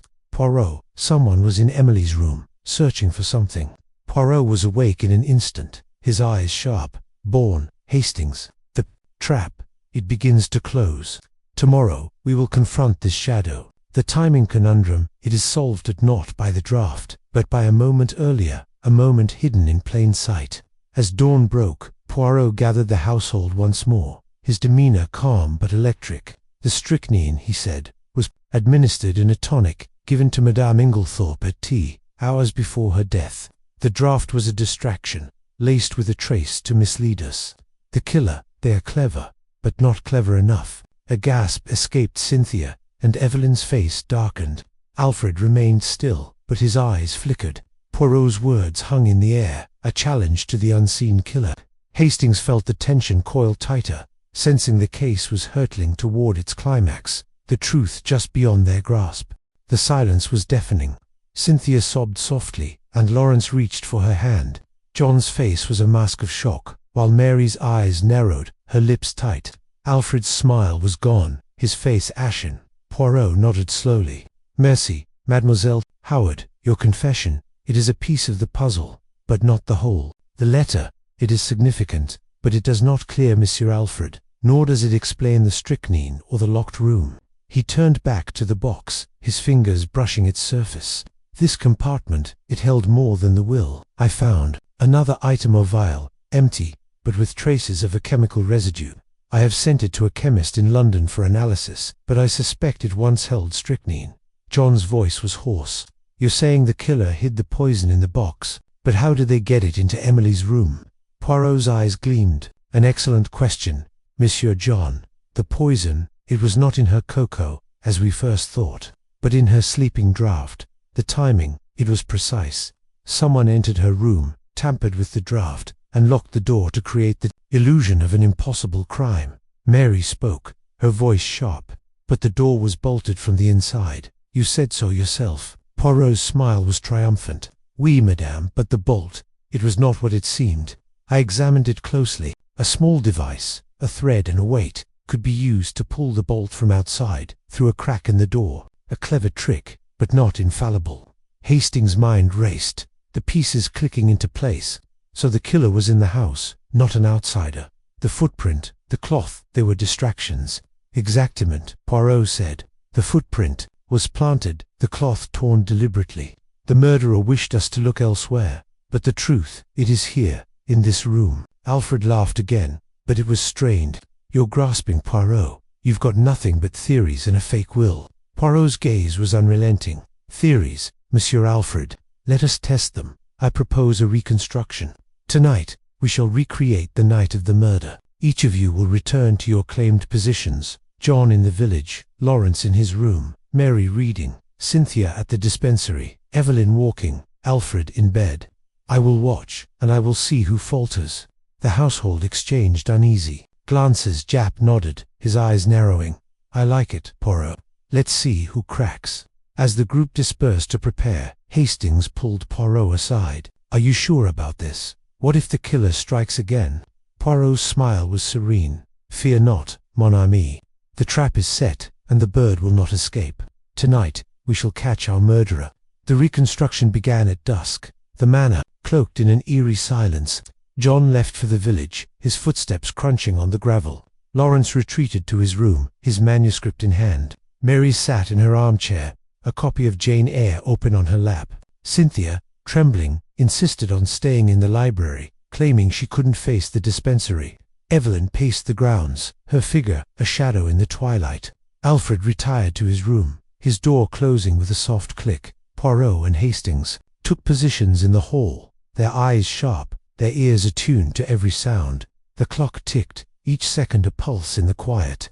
At 10 o'clock, a faint creak echoed from the corridor near Emily's room. Poirot's hand shot up, signaling silence. He crept forward, Hastings at his heels, their shadows merging with the darkness. At the door to Emily's room, they paused. A sliver of light spilled from beneath, and a soft rustle came from within. Poirot eased the door open, revealing a figure bent over the desk, their hands fumbling with the secret compartment. It was Alfred. He froze, his face pale in the lamplight. Poirot, this isn't what it looks like. I was checking the box, that's all. Poirot's voice was cold. Checking, Monsieur Alfred, or ensuring no further evidence is found. You were seen here the night of the murder, and now you return to the scene. Why? Alfred's eyes darted, his composure crumbling. I wanted to see if the will was real.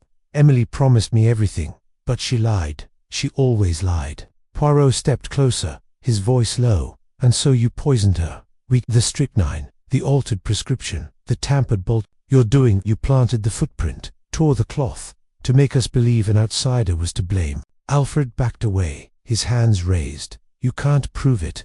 You've got nothing. Japp appeared at the door, his cuffs gleaming. Oh, we've got plenty. Inglethorpe, you're under arrest. As Japp led Alfred away, the household gathered, their faces a mix of shock and relief. Cynthia sobbed, clinging to Lawrence. John embraced Mary, his anger replaced by grief. Evelyn stood alone, her eyes wet but her head high.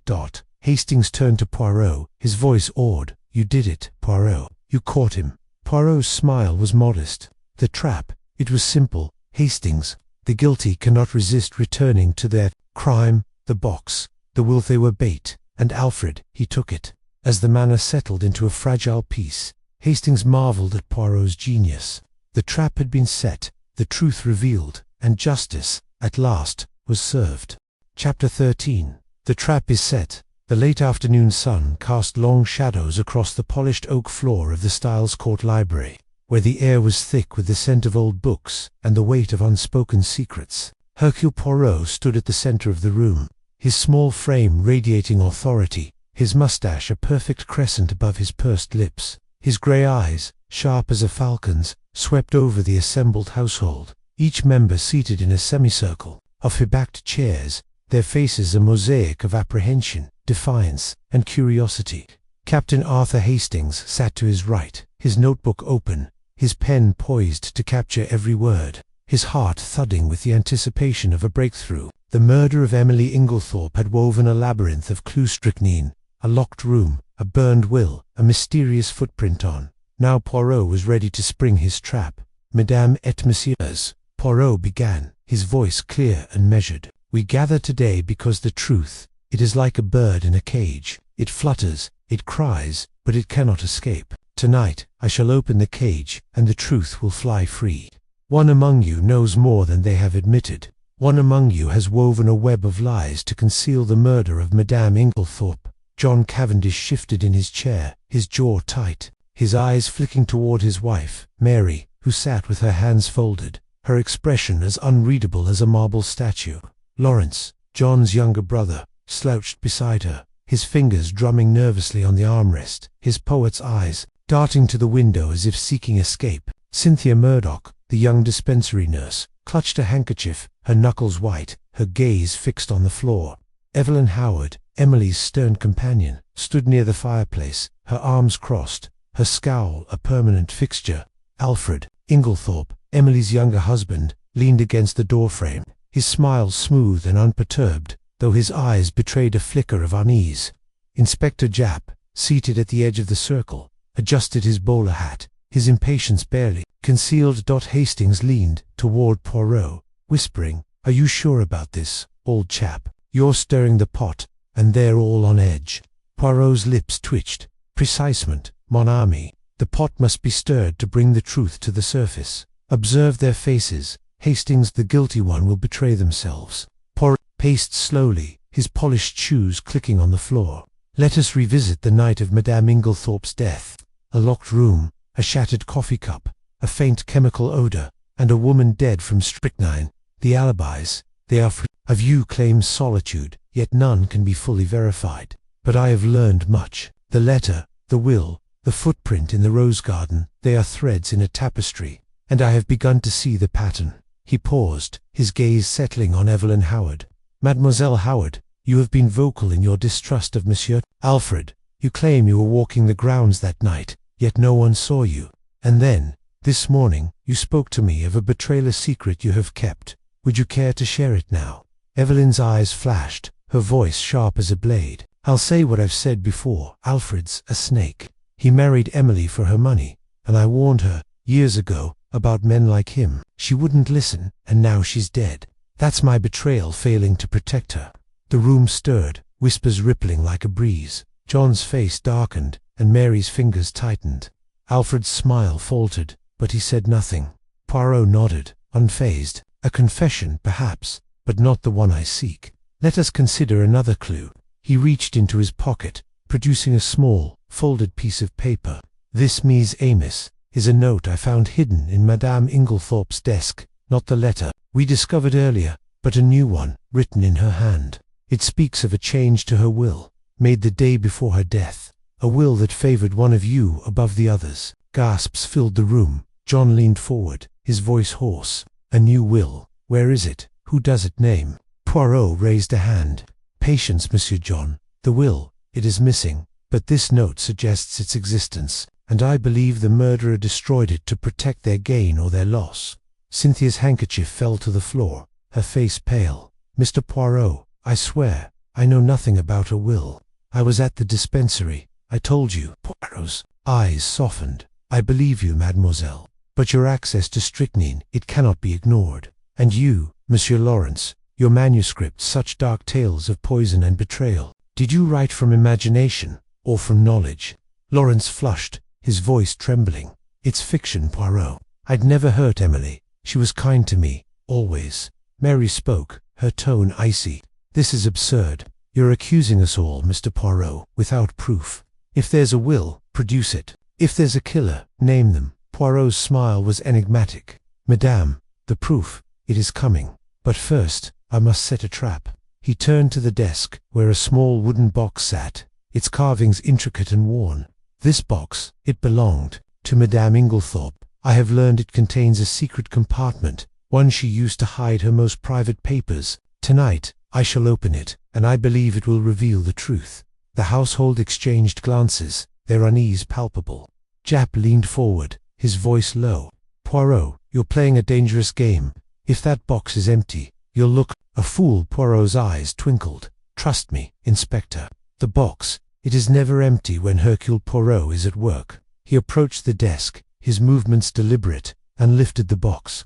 The room fell silent, every eye fixed on his hands. With a deft twist, he pressed a hidden catch, and a panel sprang open, revealing a folded document. Poirot unfolded it, his expression unreadable, then held it aloft. "A will," he said simply, "signed by Madame Inglethorpe, dated the day before her death. It names her beneficiary, and it is not who you might expect." The room erupted. John stood, his fists clenched. "Who is it, Poirot? Tell us." Alfred stepped forward, his voice smooth but strained. "This is nonsense. Emily's will was settled. She told me herself." Evelyn snorted.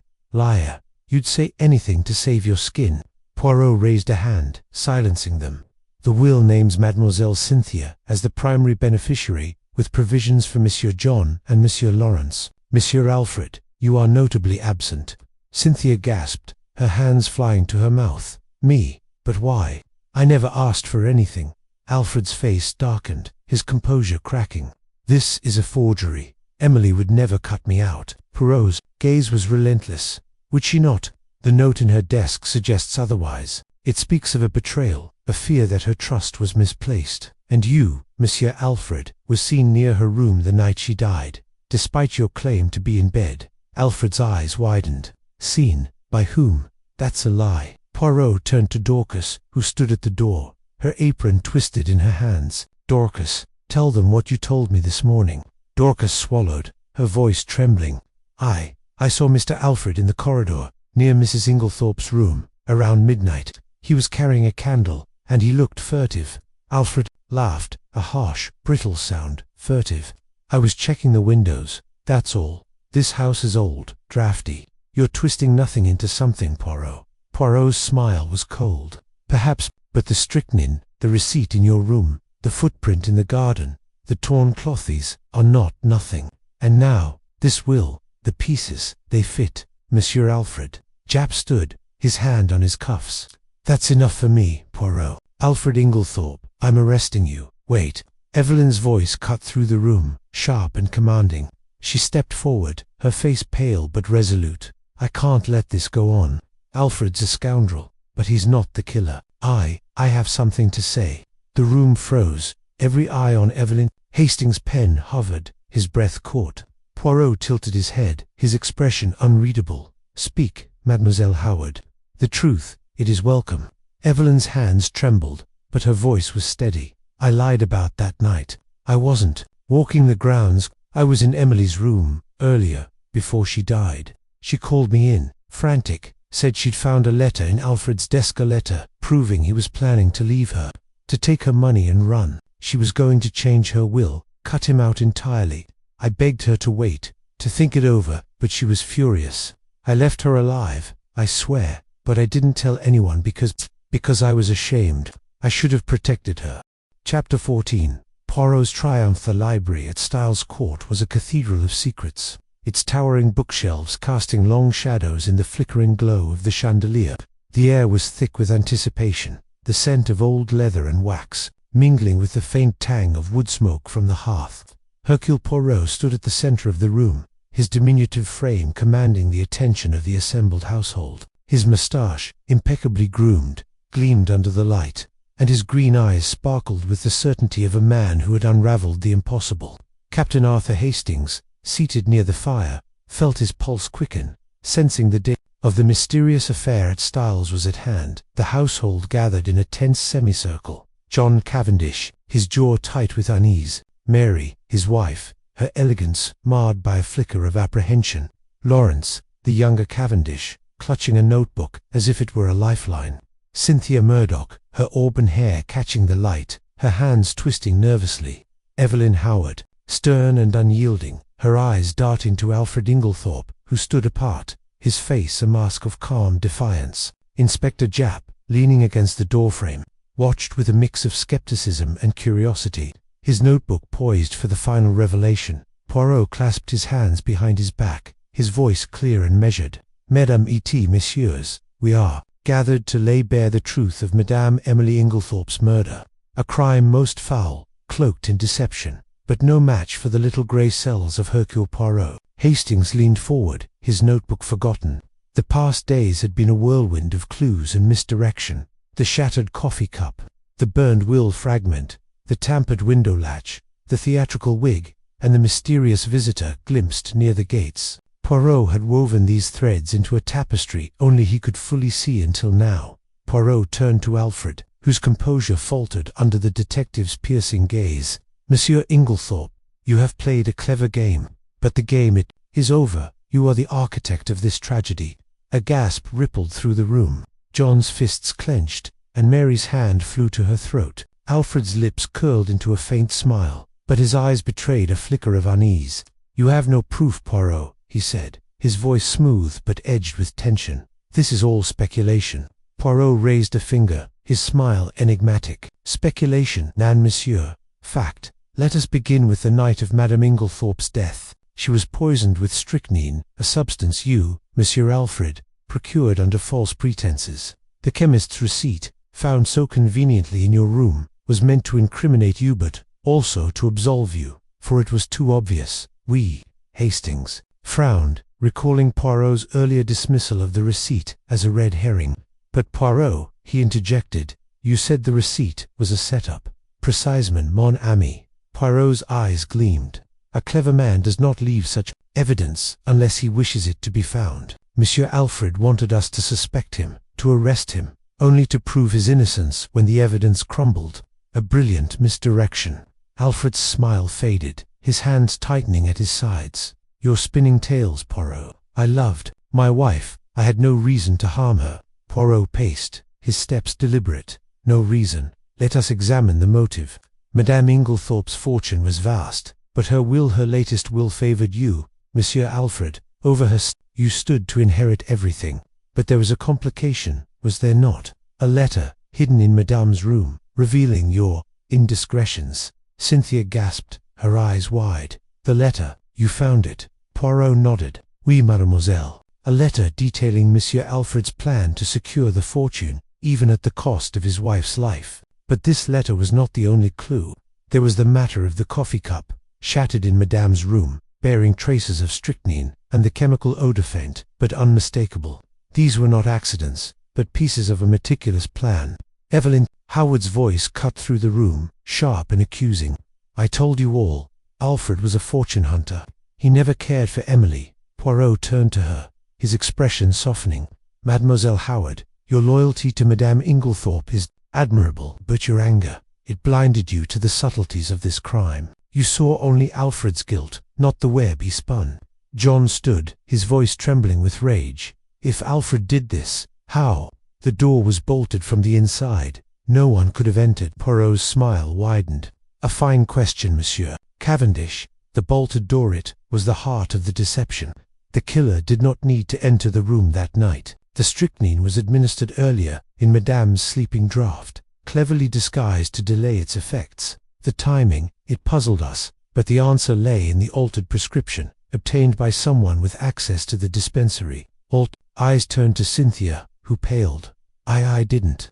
I swear, Mr. Poirot, I never touched the strychnine. Poirot raised a hand, his voice gentle. Calm yourself, mademoiselle. You are not the culprit, though the killer wished us to believe. So, the strychnine was taken from the dispensary. Yes, but by someone who knew its workings, an accomplice. Perhaps. Hastings' mind raced. An accomplice, but who?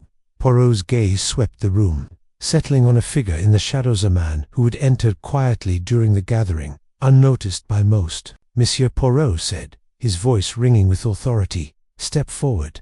The man, a wiry figure in a dark coat, hesitated before moving into the light. His face was unfamiliar, his eyes darting nervously. The household murmured, and Hastings recognized him as the groundskeeper who had reported the tampered window latch. This, Poirot declared, is Monsieur Thomas Reed, a local actor and occasional groundskeeper, hired by Monsieur Alfred to play the role of the mysterious visitor seen near Styles the night of the murder. Alfred's composure cracked, his voice rising. This is absurd. I've never met this man. Poirot's eyes narrowed. Do not insult the little grey cells, monsieur. We found your correspondence with Monsieur Reed hidden in a false bottom of your desk drawer. A coded letter, arranging for him to appear at the gates, to create the illusion of an outsider's involvement. The theatrical wig, the greasepanties, were your tools, Monsieur Alfred, to ensure Reed's performance was convincing. Reed shifted uncomfortably, his voice low. He paid me. All right. Said it was a prank, nothing more. I didn't know anyone would die. The room erupted in whispers, but Poirot silenced them with a raised hand. The mysterious visitor was a distraction, as was the tampered window latch broken from the inside to suggest an intruder. But the true crime was simpler, more intimate. You, Monsieur Alfred, administered the strychnine, knowing Madame's habits, her reliance on her sleeping draught. You burned the revised will, which would have left the fortune to John and Lawrence, and planted clues to confuse us: the footprint, the receipt, even your own arrest. Mary's voice trembled. But why go to such lengths? Why not simply poison her and be done with it? Poirot turned to her, his expression grave. Because, Madame, a simple crime is easily solved. Monsieur Alfred is a man of cunning. He created a labyrinth of clues, each designed to lead us astray. The footprint near the window, too deliberate. The receipt, too obvious. Even the argument overheard by Captain Hastings, performance for our benefit. Hastings flushed, realizing how easily he'd been drawn into the killer's script. You mean it was all staged? Oui, mon ami, Poirot said, his voice softening. But every performance has a flaw. The chemical odor in Madame's roomit lingered, betraying the strychnine's presence. The burned will fragment, carelessly left in the fireplace, and the letter, hidden but not destroyed. These were the threads that led to the truth. Alfred's face was ashen now, his hands trembling. You can't prove any of this, he whispered, but his voice lacked conviction. Poirot stepped closer, his presence commanding. I can, and I will. The chemist has confirmed the altered prescription, traced to your handwriting. The groundskeeper's testimony links you to the visitor. And the letter the letter, Monsieur Alfred. It detailed your plan to secure the fortune, even naming your accomplice, who has since fled, but left behind evidence of your collusion. Inspector Japp stepped forward, his notebook snapping shut. That's enough for me, Poirot. Alfred Inglethorpe. You're under arrest for the murder of Emily Inglethorpe. As Japp led Alfred away, the room fell silent, the weight of the revelation settling over the household. John sank into a chair, his face a mixture of relief and grief. Mary reached for his hand, her composure restored. Lawrence set his notebook aside, his eyes distant. Cynthia, tears streaming down her face, whispered, It's over. Evelyn Howard stood, her voice steady. Emily deserved better than this. Thank you, Mr. Poirot. Poirot bowed slightly, his expression humble. Justice, Mademoiselle Howard, is the least we can offer. As the household dispersed, Hastings followed Poirot to the terrace. The cool night air a balm after the intensity of the library. The stars glittered above, and Styles Court seemed to exhale. Its secrets laid bare. Poirot, Hastings said, his voice tinged with awe. How did you see through it all? The red herrings, the distractions. It was dizzying. Poirot smiled, his eyes reflecting the starlight. The little grey cells, mon ami, they see what others overlook. The truth, it hides in the details, the odor, the fragment, the letter. One must only look with clarity. Hastings nodded, marveling at his friend's genius. The case was closed, Alfred's fate sealed, and peace restored to Styles. Yet, as they stood under the vast night sky, Hastings couldn't shake the feeling that Poirot's mind was already turning to the next mystery, the next challenge to his unparalleled intellect.